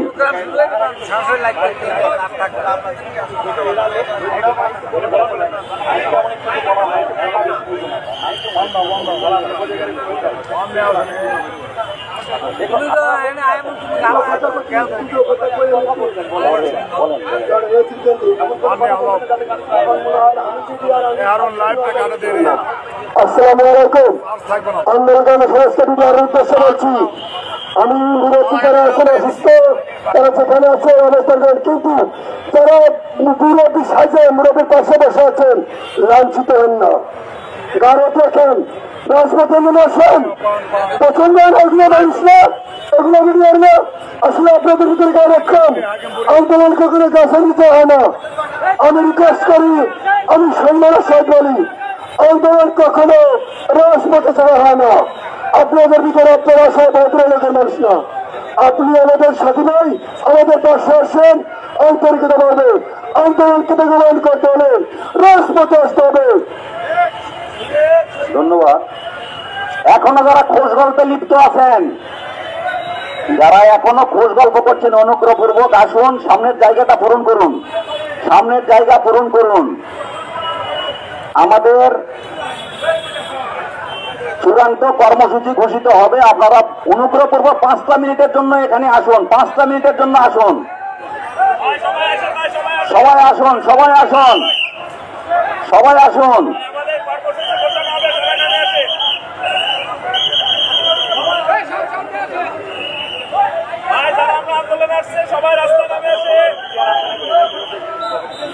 ধন্যবাদ সকলকে। আপনাদের সহযোগিতা কিংবা আপনাদের স্বতঃস্ফূর্ত অংশগ্রহণ ব্যতীত আমরা কিন্তু কর্মসূচিকে আগায় নিতে পারবো না, সরকারের দৃষ্টি আকর্ষণ করতে পারবো না। আমাদের এই আন্দোলনকে যদি আমরা আন্দোলন না মনে করে ঝিমিয়ে পড়ার কোন যদি তেলেস্মাতি মনে করি, তাহলে কিন্তু হবে না। বুঝিয়ে আছে নাকি? আরে জাগো জাগো জাগো জাগো, তোমার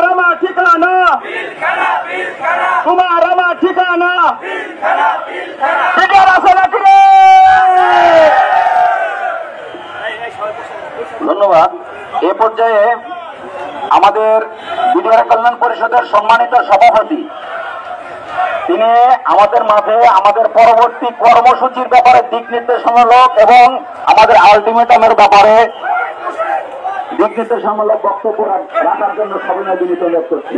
সম্মানিত উপস্থিতি, বিডিআর কল্যাণ পরিষদের সম্মানিত সভাপতি জনাব ফয়জুল আলম সবুজ,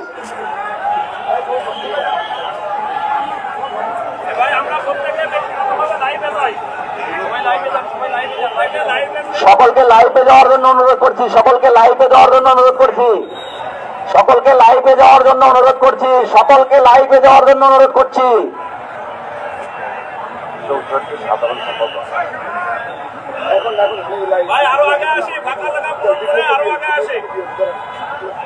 সকলে লাইভে যান, যাদের হাতে মোবাইল আছে তারা লাইভে যান। ধন্যবাদ সকলকে।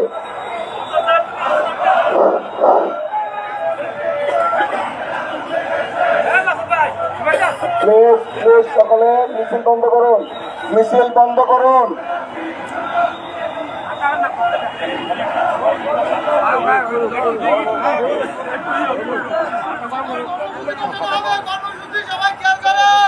উপস্থিত ইলেকট্রিক মিডিয়া, প্রিন্ট মিডিয়া এবং ক্ষতিগ্রস্ত সকল বিডিআর সদস্য এবং জেলবন্দি পরিবার এবং বিডিআর সন্তান এবং জেল মুক্তি সদস্য সবাইকে আমি সালাম ও শুভেচ্ছা। আসসালামু আলাইকুম ওয়া রাহমাতুল্লাহ।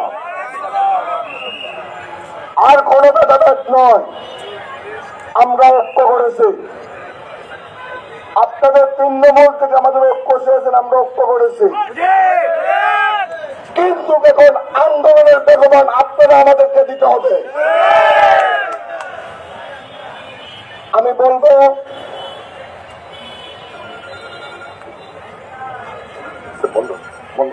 কিছু সদস্য আমাদের, আমরা বুঝি আমাদের মনে কষ্ট আছে, এমন কোন কাজ আমরা করব না যার কাদের জন্য 18,519 জন বিডিআর জীবন ধ্বংস হয়ে যাবার নতুন করে। আমি বারবার বলতেছি, কালকে যারা এই ধরনের কাজগুলো করেছেন আপনারা সাবধান হয়ে যান। আমি আপনাদের হাতে পায়ে ধরে বলতেছি, আপনারা আমাদের নতুন করে এই জীবনটা ধ্বংস করতে যাবেন না। প্রিয় ভাইয়েরা, আজ সকালবেলা 10 ঘটিকার মধ্যে সরকার আমাদের সাথে সাক্ষাৎ করবেন এমন একটা আশা দিয়েছিলেন প্রশাসন, কিন্তু ওদের দুঃখের সহিত জানাচ্ছি 10টা বাজার 5 মিনিট আগে আমার কাছে প্রশাসন এখন ফোন করেছেন, সেই করে হোক আপনাদের সাথে সাক্ষাৎ করবে। সাক্ষাৎ আজকে করবে, ওনারা একটা মিটিং শেষ করতেছে, ওটা শেষ করে তারপর ওনারা আসবে। আমরা যখন 10টার মধ্যে আমাদেরকে যাওয়ার কথা ছিল, আমাদেরকে নেয় নাই। আমরা প্রশাসনকে সর্বোচ্চ সম্মান দেখিয়ে এবং বাংলাদেশ সরকারকে সর্বোচ্চ সম্মান দেখিয়ে আরো 2 ঘন্টা সময় আমরা সরকারকে দিচ্ছি। 2 ঘন্টা পরে বাংলাদেশের কোন ক্ষতিগ্রস্ত বিডিআরকে আপনারা কামায় রাখতে পারবেন না। বিডিআর মরতে শিখেছে, বিডিআর মরতে শিখেছে, বিডিআর রক্ত দিতে শিখেছে। এক একজন বিডিআর সদস্য বর্তমানে এক একজন রাজনীতিবিদ হয়ে উঠেছে।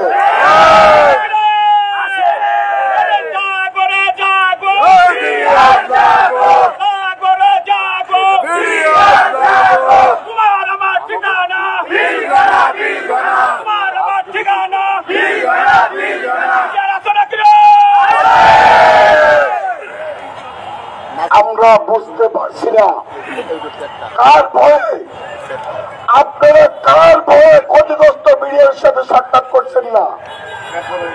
আমাদেরকে জানান, আমরা প্রতিরোধ করবো ওই ভয়। আমাদের যৌক্তিক দাবি, আমাদের ন্যায্য দাবি, আমাদের অধিকারের জন্য কথা বলছি। আমরা কোন রাজনৈতিক দলের হয়ে আমরা কথা বলছি না।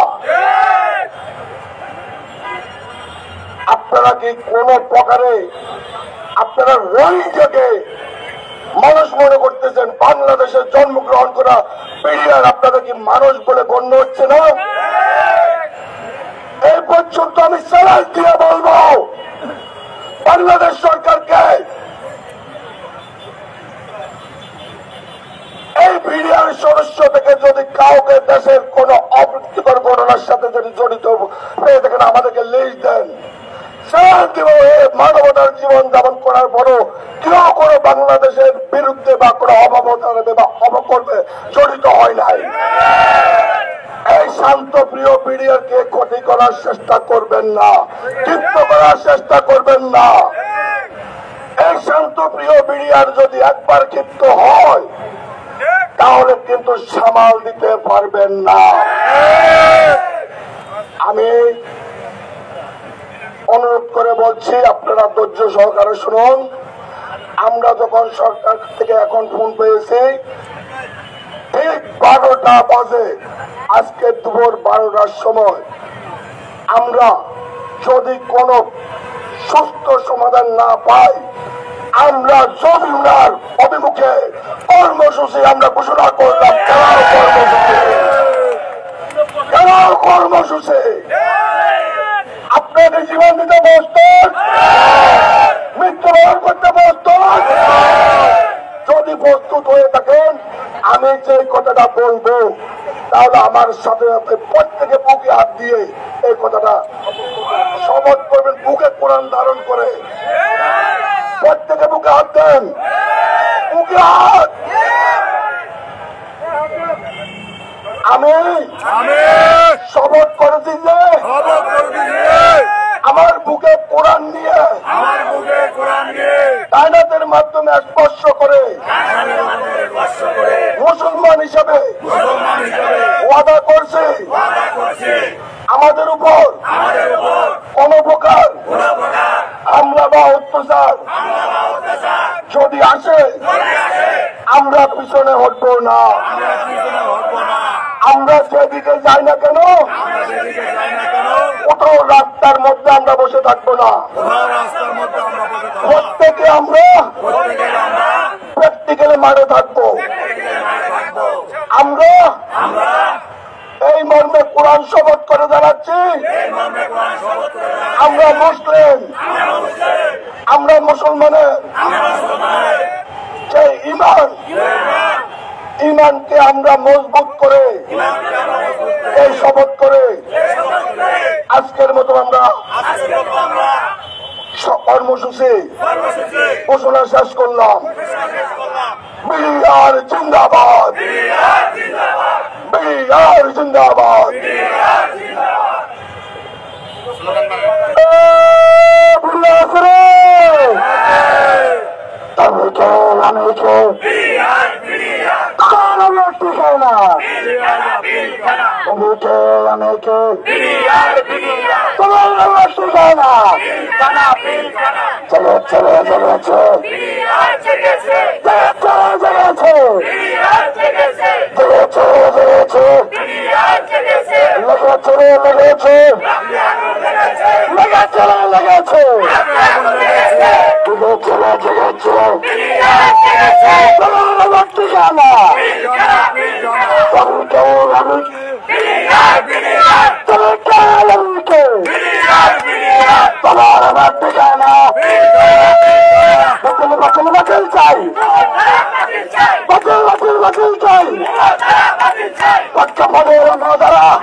Jagad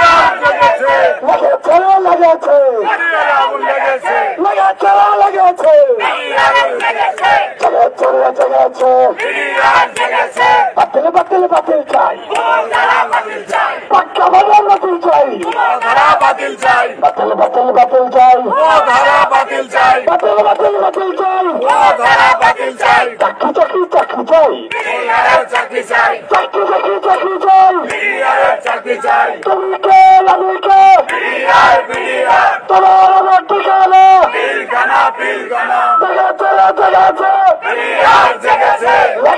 লেগেছে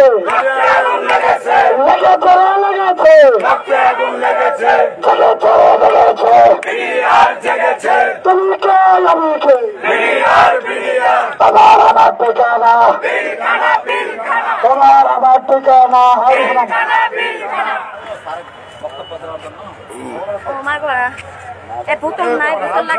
সম্মানিত উপস্থিতি, অনেক কষ্ট করে আমাদের এ পর্যায়ে আমাদের সামনে উপস্থিত হয়েছেন আমাদের 64 জেলার ক্ষতিগ্রস্ত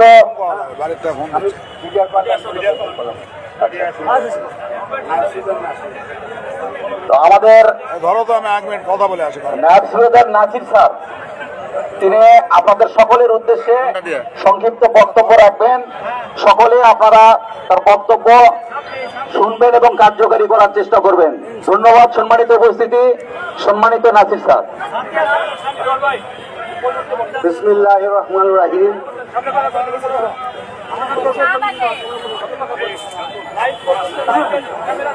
সম্মানিত ক্ষতিগ্রস্ত বিডিআর সদস্য, আপামর দেশের জনগণ এবং সমস্ত মিডিয়া, সবাইকে আসসালামু আলাইকুম ওয়া রাহমাতুল্লাহি ওয়া বারাকাতুহু। আমরা গত 2009 সালের 24 এবং 25শে ফেব্রুয়ারি যে দুর্ঘটনা ঘটেছিল পিলখানার বুকে, সেই দুর্ঘটনাকে আমাদের উপরে বিদ্রোহ মামলা চাপিয়ে দিয়ে সারা বাংলাদেশ থেকে আমাদের যে সমস্ত ক্ষতিগ্রস্ত বিডিআর সদস্যদেরকে আজ রাজপথে নামিয়েছেন, সেই সকল ক্ষতিগ্রস্ত বিডিআর সদস্য আমরা একত্রিত হয়ে আজ আপনাদের কাছে প্রতিবাদ জানাচ্ছি। গত ফ্যাসিস্ট সরকারের উদ্দেশ্য প্রণোদিত পরিকল্পিত হত্যাকাণ্ডকে বিদ্রোহের নামে আমাদের এই ক্ষতিগ্রস্ত 18,519 পরিবারকে আজকে আমরা মানবতার জীবনযাপন করছি। আজকে আমরা নিজেরাই ক্ষতিগ্রস্ত হই নাই, আমাদের পরিবার বর্গ পর্যন্ত ক্ষতিগ্রস্ত। আমাদের ছেলেমেয়েরা নিজের পরিচয় দিতে পারে না, আমাদের পরে যে বিদ্রোহের তকমা বলিয়ে দেওয়াছে আমরা নিজেদের পরিচয় দিতে পারি না। দেশের আপামর জনসাধারণের কাছে আমার একটাই আবেদন, আমরা কি অপরাধ করেছিলাম সেদিন? সেই সরকারের পরিকল্পিত হত্যাকাণ্ড আমাদেরকে বিদ্রোহের নামে বিদ্রোহ আখ্যায়িত করে আমাদেরকে বিদ্রোহ সাজিয়েছে, আমাদেরকে চাকরিচ্যুত করেছে, জেল খাটিয়েছে, জরিমানা করিয়েছে। আজকে আমরা মানবতার জীবন যাপন করছি কেন? আজকে আমি 36 বছর চাকরি করে জেল খেটে আজকে এই রাজপথে নেমে এসেছি বিদ্রোহের প্রতিবাদ করতে। আমরা কি বিদ্রোহী ছিলাম? আমরা কি বিদ্রোহ করেছি? আমরা কি এই দেশের সম্মানিত বিডিআর সদস্য ছিলাম না? আমরা কি দেশের জন্য যুদ্ধ করিনি? আমরা কি সেই মহুরির চর, সেই বড়ইবাড়ির ঘটনার সাথে আমরা জড়িত ছিলাম না? আমরা কি এই দেশের মান সম্মান ইজ্জত রক্ষা করিনি? কেন আজ আমাদের এই পরিণতি? দেশের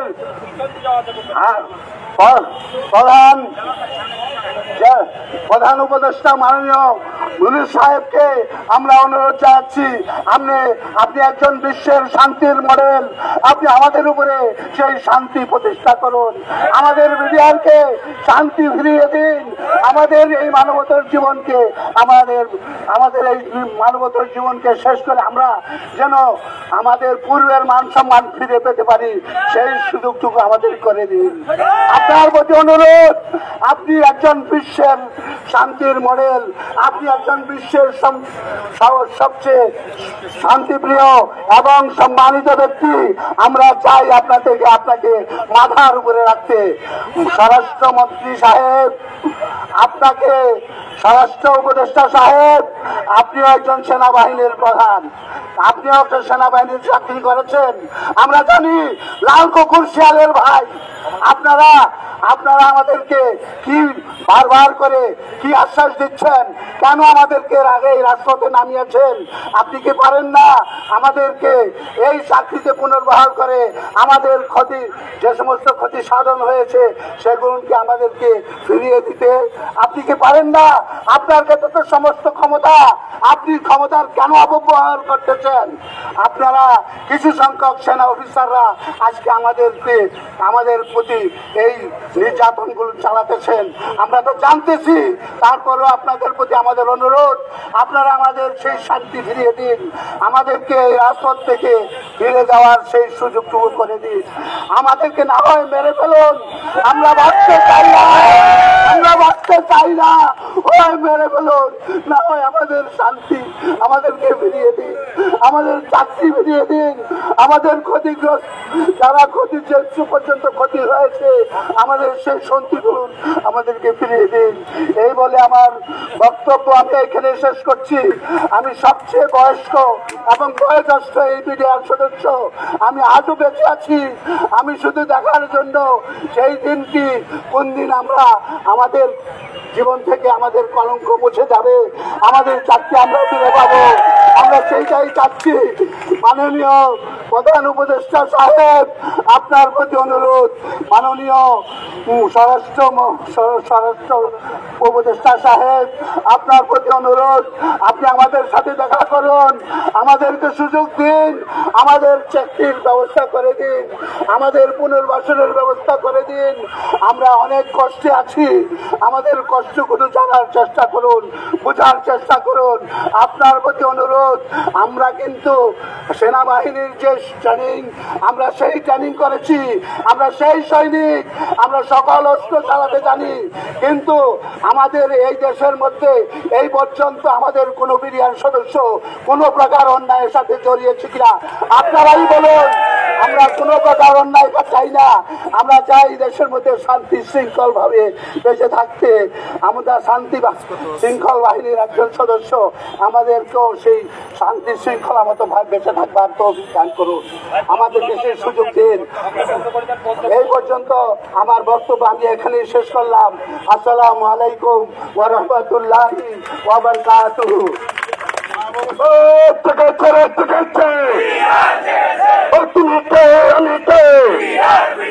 তোমার আমার ঠিকানা, তোমার আমার ঠিকানা,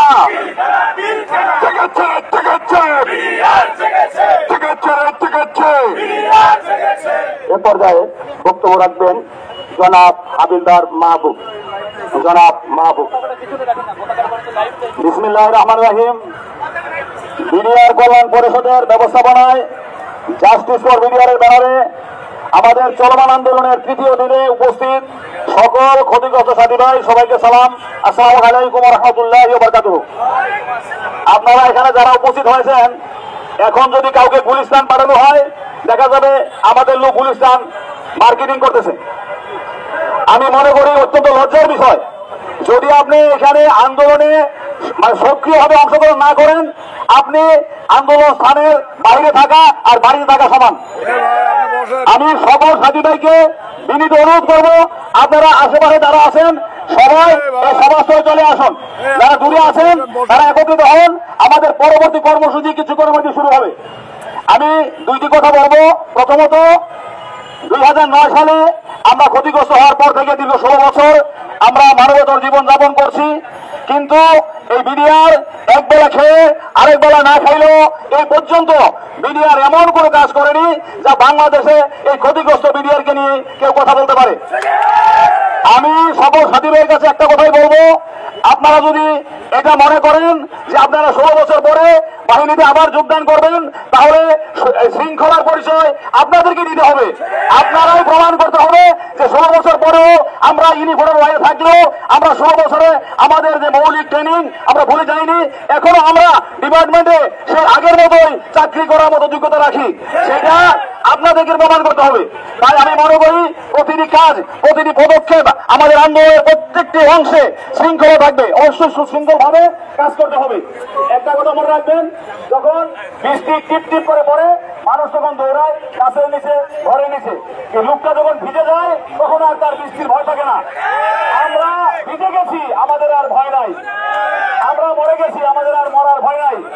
আমি মনে করি পরবর্তী যে দিন দেশে আসবে, যে কর্মসূচি আসবে, স্বতঃস্ফূর্ত হয়ে সবাই অংশগ্রহণ করবেন এবং আমি মনে করি আন্দোলনেও সুশৃঙ্খলতার পরিচয় দিবেন। কোনো উশৃঙ্খল আচরণ করবেন না। আইন শৃঙ্খলা রক্ষাকারী বাহিনী সাথী ভাই যারা থাকবে তাদের সাথে ভালো আচরণ করবেন, তাদের প্রতিপক্ষ হবেন না। কোনো প্রশাসনের কোনো ব্যক্তিকে আমাদের প্রতিপক্ষ বানাবেন না। আমরা যেখানে অবস্থান নিব বসে থাকবেন, যত আগা দিয়ে আসুক। এখানে হাজার হাজার লোক আছেন রিমান্ডের লোক আছেন কিনা? রিমান্ডে যে অত্যাচার করা হয়েছে বিডিআরের উপরে, পুলিশ তার 10 ভাগের এক করতে পারবে না, আমি চ্যালেঞ্জ করতে পারি। অতএব ভয়ের কিছু নেই। আমরা আমাদের সুশৃঙ্খলতা পরিচয় দিব। আমরা আমাদের অবস্থান যদি গ্রহণ করি, আমরা অবস্থানে থাকবো।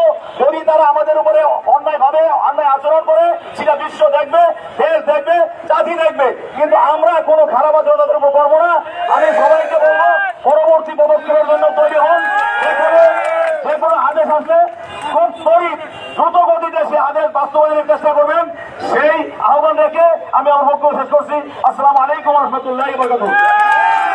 ধন্যবাদ। এ পর্যায়ে বক্তব্য রাখবেন বিডিআর কল্যাণ পরিষদের সদস্য ঈসা আলী খান। সংগ্রামী রাজপথে অধিকার বঞ্চিত বিডিআর ভাইরা, আসসালামু আলাইকুম। আমরা এখানে এসেছি অধিকার আদায়ের আন্দোলনে। আমরা এখানে এসেছি আমাদের ন্যায্য অধিকার প্রাপ্যের জন্য। আমরা এখানে কোনো অনুকম্পা, কোনো সহানুভূতির জন্য আসিনি। আমরা সচিবালয়ে গিয়েছিলাম, সেখানে আমাদেরকে বলা হয়েছে আপনারা মানবিক দরখাস্ত দেওয়ার জন্য। আমরা মানবিকতার জন্য হাত পাতিনি। আমরা এখানে এসেছি আমাদের ন্যায্য অধিকার বুঝিয়ে দিতে। 36শে জুলাই বাংলার মাটি থেকে স্বৈরাচার ফ্যাসিস্ট নির্মূল হয়েছে, কিন্তু আজও কেন বিডিআরের বিরুদ্ধে এই বৈষম্য? এই বাংলার প্রশাসন কি চায় আবার আসুন 36শে জুলাই এই 18,000 বিডিআরের মাধ্যমে? আবারও কি এই বাংলার মাটিতে 36শে জুলাই আসবে এই বৈষম্য দূর করার জন্য? সংগ্রামী রাজপথের বিডিআর ভাইরা, আমরা অধিকার আদায় না হওয়া পর্যন্ত এই রাজপথ ছাড়ব না। আমরা অধিকার আদায় করে নিয়ে এই রাজপথ থেকে যাব। আমাদের ন্যায্য অধিকার। হাসিনা সরকার আমাদের প্রতি বৈষম্য করেছিল, তার শাসনকে সুদৃঢ় করার জন্য এই বিডিআরকে বলির কাঠা বানিয়েছিল।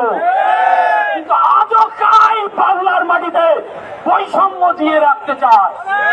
তাদেরকে টেনে এসে বের করতে হবে। তাদেরকে এই বাংলার মাটি থেকে নির্ধারিত করতে হবে এই বৈষম্য সৃষ্টিকারী হাসিনার মতো। সংগ্রামী ভাইরা আমার, বুকে তাজা রক্ত ঢেলে দিয়ে এই বাংলাকে বৈষম্য মুক্ত করেছে হাজারো ছাত্র জনতা। তাদের রক্তের উপর দাঁড়িয়ে আপনারা বাংলার মাটিতে বৈষম্য সৃষ্টি করছে। কেন বৈষম্য সৃষ্টি করছে? কেন বিডিআরের সর্বপ্রথম টার্গেট ছিল বিডিআরকে বাস্তবায়ন করা, সেটা কেন আজও হয়নি? এর পিছনে কারা আঙুল নাড়ছে? তাদেরকে বের করতে হবে বাংলার ওই সমস্ত জায়গা থেকে। ফ্যাসিস্ট হাসিনার আইনকেই বাংলার জমিনে প্রতিষ্ঠিত করতে চায় এবং প্রয়োজন হলে এই 18,500 বিডিআর আবার নতুন একটা 36শে জুলাইয়ের জন্ম দিয়ে তাদের অধিকার ফিরিয়ে দেবে। পারবো না ভাইরা? আমরা হাত উঠিয়ে দেখি, পারবো আমরা? আমি আর আমার বক্তব্য দীর্ঘায়িত করব না।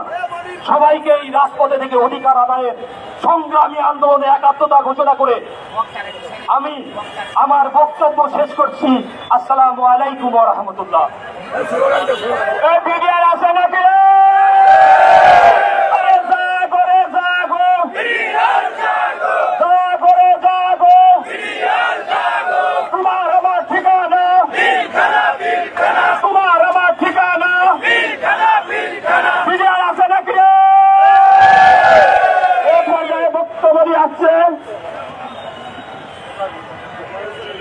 আমার একটু গর্জন চাচ্ছি, বাঘের গর্জন, এটা কি আমার হবে?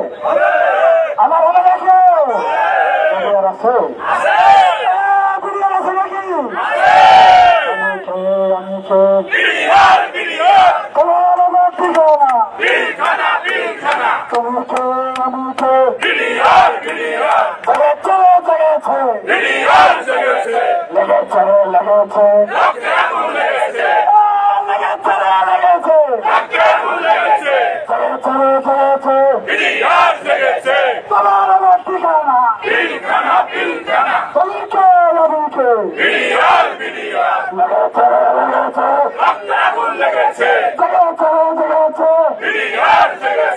আবু সাইদ মুগ্ধ,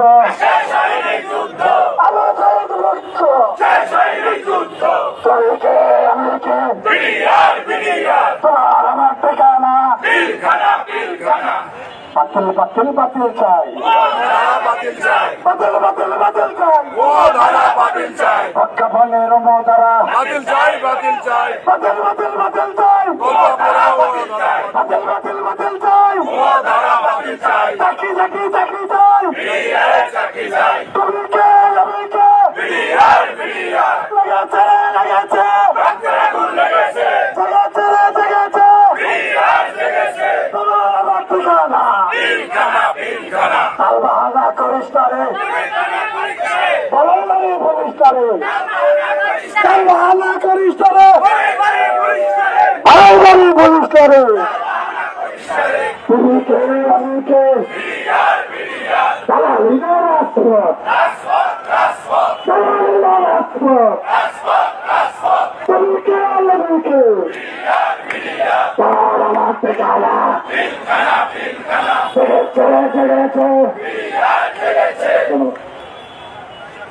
এ পর্যায়ে বক্তব্য নিয়ে আসছে রাজবাড়ী জেলার সমন্বয়ক জনাব আমিনুল উস্তাদ। জনাব আমিনুল উস্তাদ।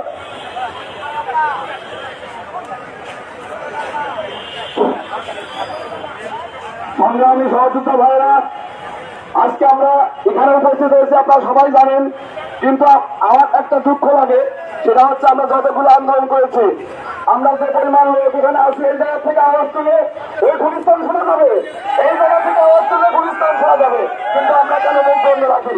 আমরা শাহবাগ থেকে আওয়াজ তুলবো, ওই সচিবালয় অফিস থেকে শুনতে পারবে আজকে মিডিয়া জায়গায় আন্দোলন করতেছে, সবাই মুখ খুলতে হবে, মুখটা খুলে আন্দোলন হবে না। আমরা বলে গেছি, আমরা লাশ হয়ে গেছি বহুত আগে, আমরা ভয় নাই, একটা মানুষ মারা গেলে তার ৬০ জন ওজন হয়, আমরা ওই জায়গায় শুয়ে যাবো, আমাদের কয়েকজন পুলিশ আছে বাংলাদেশে, এই জায়গা থেকে তুলে নিয়ে যাবে। আমাদের সবাইকে সক্রিয়ভাবে অংশগ্রহণ করতে হবে, কেউ পিছনে থাকবেন না, আন্দোলনের মতো করতে হবে, আন্দোলন করতে এত লোক লাগে না, 200 লোক চলেন আমার সাথে, মনে যাবো আন্দোলন থেকে উঠবো না জায়গা, আন্দোলনের মতো আন্দোলন করতে হবে। আপনারা কেন মুখ বন্ধকে থাকেন? এই জায়গা থেকে আওয়াজ তুলবো, আজকে সমস্ত মিডিয়ার মুখ খুলবেন, সচিবালয় থেকে আমাদেরকে খবর আসবে যে আপনারা সাক্ষাৎ করতে আসেন।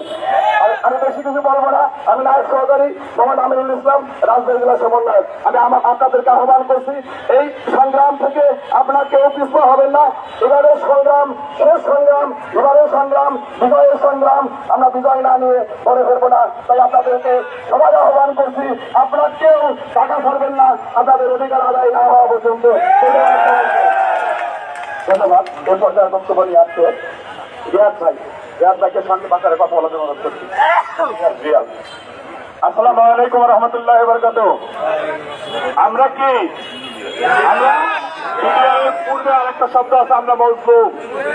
আমরা কি মজলুম, এবং আল্লাহর প্রতি কোন পদ্মা থাকে না। এই মজলুমের যদি এই মজলুমের রক্ত একবার ছড়িয়েছেন রাজপথে, চলেন না আপনারা? আর কোন রক্ত আমরা ঝরতে দেখতে চাই না। আপনারা কি আমাদের সঙ্গে একত্রতা ঘোষণা করছেন? কি সদস্য গ্রাউন্ড ছেড়ে চলে যাবেন না? এবারে আন্দোলন হবে শেষ আন্দোলন। এবারে আন্দোলন হবে, আপনাদের মনে হয় 2009 সালে খিচুড়িটা কিভাবে খেয়েছেন? প্রত্যন্ত হাতের মধ্যে একটু খিচুড়ি দিয়েছে, সেদিনকে আপনারা ভুলে গেছেন? যদি আপনারা ভুলে না চেয়ে থাকেন, আজকের এই আন্দোলন হবে চূড়ান্ত আন্দোলন। আমাদের নেতৃবৃন্দ এই আন্দোলনের যে আন্দোলনের ডাক এবার দেবে, ততক্ষণ পর্যন্ত এই আন্দোলনের সফলতা বয়ে না আসবে, ততক্ষণ পর্যন্ত একটা লোক আমরা মাঠ ছাড়ব না। যদি কেউ মাঠ ছেড়ে যান, তাহলে সে বিডিআর ইউনিফর্মের প্রতি বেইমানি করবেন, আপনার সাথী ভাইয়ের উপরে। এটা মনে রাখবেন, আজকে মনে রাখবেন, এটা একটা যুদ্ধের গ্রাউন্ড। এই গ্রাউন্ডে আপনারা একে অপরের প্রতি খেয়াল রাখবেন। প্রত্যেকটা সদস্য আর কারো পাঠার বলি হয়ে থাকতে চাই না আমরা।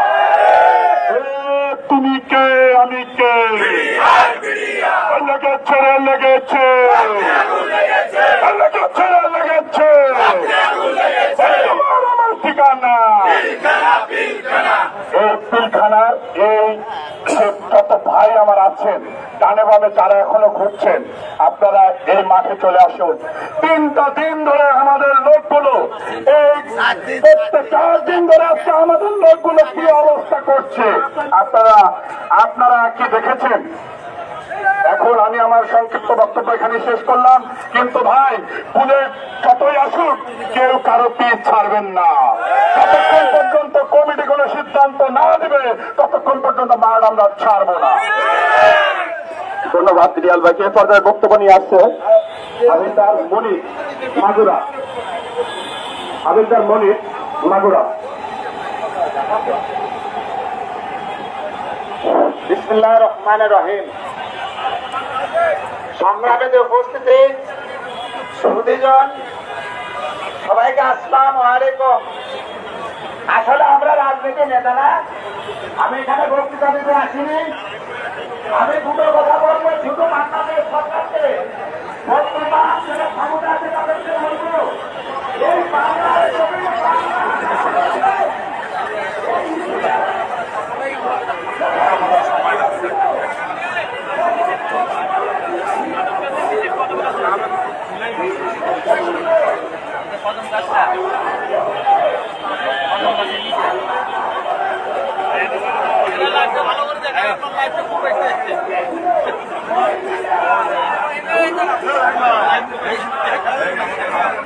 ভাই কমেন্ট করবেন, ভাই কমেন্ট করবেন। মাথা প্লেট রাখবেন, তাহলে আর আরাম হবে।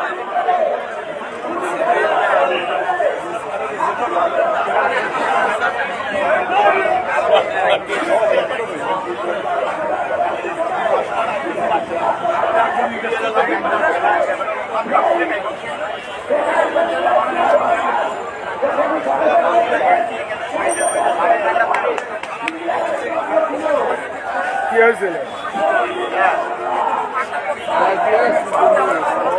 সবারই কম বেশি সবারই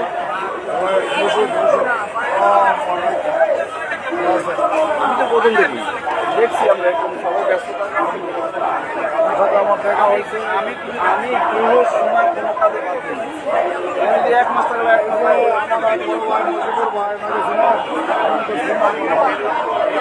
হয়ে যেতে চিনি তো। কেমন আছো? কোন বাড়ি ছিল? কেন্দ্রাইফেল ব্যাটালিয়নের সৈনিক, সিগন্যাল নায়ক।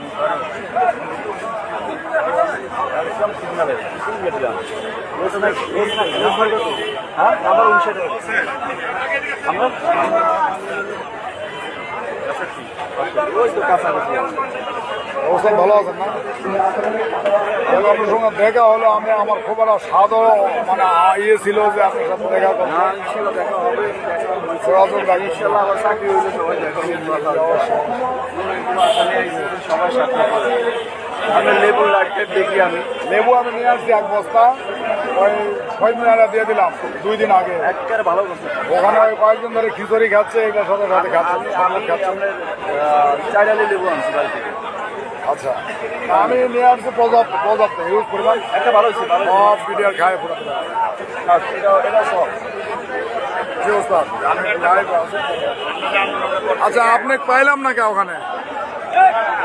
আপনাকে ওখানে পাইলাম না কে? ওইখানে আপনাকে পাইলাম না। কথা বলতে আমি যাই না। একটু আপনার কথা দরকার, আপনার কথাগুলো গোছায় বলতে পারেন, এটা তো আকর্ষণ করে।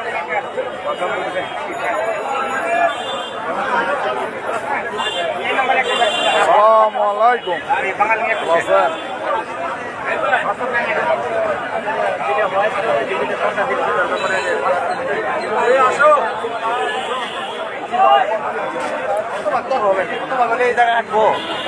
বিডিআরের হাট বাজার, শাহবাগ বিডিআরের হাট বাজার। বিডিআর আসছে তাদের ন্যায্য দাবি নিয়ে এখানে রাষ্ট্র, জনগণ, তদন্তকারী কর্মকর্তা এবং রাষ্ট্রের এমন কেউ বাকি নেয় যে বিডিআর কোনো অপকর্ম করে নাই, বিডিআর এই ঘটনার সাথে জড়িত ছিল না। এটা তদন্ত থেকে শুরু করে তৎকালীন সেই সময়কার পিলখানা কর্তৃক যে তদন্তকারী কর্মকর্তা এবং জনগণ এবং সারা দেশের এমনকি চায়ের স্টল থেকে শুরু করে সকল আপামর জনতা জানে যে বিডিআরের দ্বারা এত বড় কর্ম ঘটে নাই, এত বড় অপকর্ম হয় নাই। কিন্তু বাংলাদেশে এটা আমাদের বিডিআররা আন্দোলন করে এই জিনিসটা সরকারকে জানান দিতে হচ্ছে। কেন? সরকার জানে, যে দেশবাসীও জানে যে এটা বিডিআরের দ্বারা এই ঘটনাটা হয় নাই। এটা একটা কলঙ্ক থেকে বিডিআরকে একটা কলঙ্কমুক্ত করার জন্য বিডিআররা রাজপথে নামিছে। যখন দেখলো যে এমনিতে সব কিছু হচ্ছে না, আন্দোলন পর্যায় থেকে আজকে দফায় দফায় আন্দোলন এক পর্যায়ে রাষ্ট্রের প্রথম প্রাণকেন্দ্রে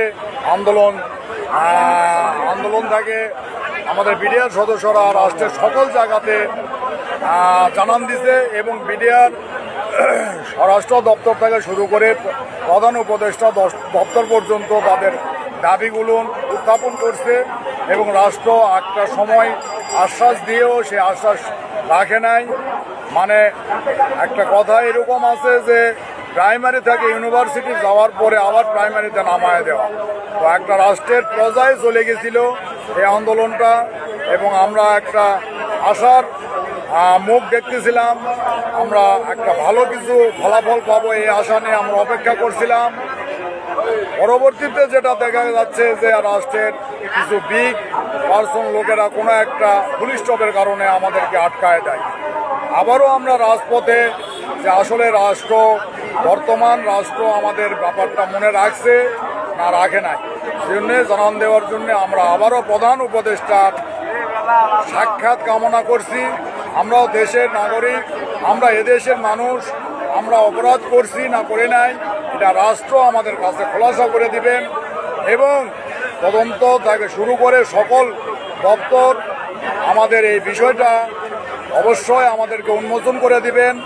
আমরা যদিও এই ঘটনার সাথে হয়তো সম্পৃক্ততার আমাদেরকে নিয়ে আসছে বা আমাদেরকে দোষী সাব্যস্ত করছে, কিন্তু আমাদের থেকে জনগণ বা তখনকার প্রেস মিডিয়া এবং তৎকালীন সময়ের অফিসার এবং তদন্তকালীন কর্মকর্তারা আমাদের থেকে অনেক ভালো জানে। এমন কিছু বিষয় আছে যেটা আমরা নিজেরাও জানি না, তো আমরাও জানতে চাই, দেশবাসীও জানতে চাই এবং আমরা এটাই বলবো দেশের সরকারের কাছে যে আমরা যদি নিরপরাধ হয়ে থাকি তাহলে আমাদের ক্ষতিপূরণ সহ আমাদের চাকরিটা ফিরিয়ে দিবেন। আমরা খুব মানবতার জীবনযাপন করছি, আমরা মাজলুমের কথাটা এখন নেমে পড়ছি। আপনাদের কাছে আমরা বারবার বলার পরেও আপনারা আসলে আমরা এখানে আমাদের মনোবল শক্তি আমাদের কোনো দিকে, আমরা 18,000 বিডিআর এই দেশে বাস করছি, আমরা একটা বিডিআর সদস্য এই 16 বছর অতিবাহিত হয়ে গেল, একজনও তো রাষ্ট্রের বিরোধিতা কোনো কাজ করেনি ভাই। এই বিডিআর যদি একটা আপনারা শনাক্ত করে দেন যে রাষ্ট্রের বিরোধিতা কোনো কাজ করছে, আমরা এখনো পর্যন্ত রক্ত ঝরায় যাচ্ছি আন্দোলনের মাঠে। কেন আন্দোলনের মাঠে আমরা থাকবো? আন্দোলন পর্যায়ে আমাদের কেন যেতে হবে? সরকার ক্ষমতায় আসার আগেও জানতো যে এই ঘটনা কারা ঘটাইছে, কিন্তু ক্ষমতায় আসার পরে রাষ্ট্র কেন সেই জিনিসটা বিবেচনায় নিচ্ছে না? বারবার আমাদেরকে আশ্বস্ত করার সত্ত্বেও আমাদের বিষয়গুলো মাথায় নিচ্ছে না। তো ডক্টর ইউনূস স্যারের সাক্ষাৎ আমরা চাই। তার কাছে আমাদের বলার এটাই যে উনি মানবতার ফেরিওয়ালা, উনি অল বিশ্বের একজন মানবতা এবং সাধারণ জনগণ থেকে শুরু করে নিম্ন পর্যায়ের লোকের সাথে তার উঠা বসা। আমাদের এই বিষয়টা উনি একজন মাজলুমের কথা অবশ্যই শুনবেন এবং আমাদের ব্যাপারটা নিয়ে উনি অবশ্যই সুন্দর একটা ডিসিশনে আসবেন। জন্যে আমরা আজকে রাজপথে, আমরা কালকে থেকে অর্থাৎ 23 তারিখ থেকেই আমরা ডক্টর ইউনূস স্যারের সাক্ষাৎ কামনা করছি। এখন আমরা রাজপথে আছি। ইনশাআল্লাহ ডক্টর ইউনূস স্যার আমাদের এই ব্যাপারটা, আমাদের মনের আর্তনাদ এবং আমাদের ভাষাটুকু বুঝবেন, এই বলে আজকে এখানে লাইভটি শেষ করলাম। পরবর্তী লাইভের অপেক্ষায় থাকবেন। যারা লাইভটিতে আসেন তারা একটু কমেন্ট করবেন আর দেখতে থাকেন সামনের দিনগুলি। ধন্যবাদ। আসসালামু আলাইকুম।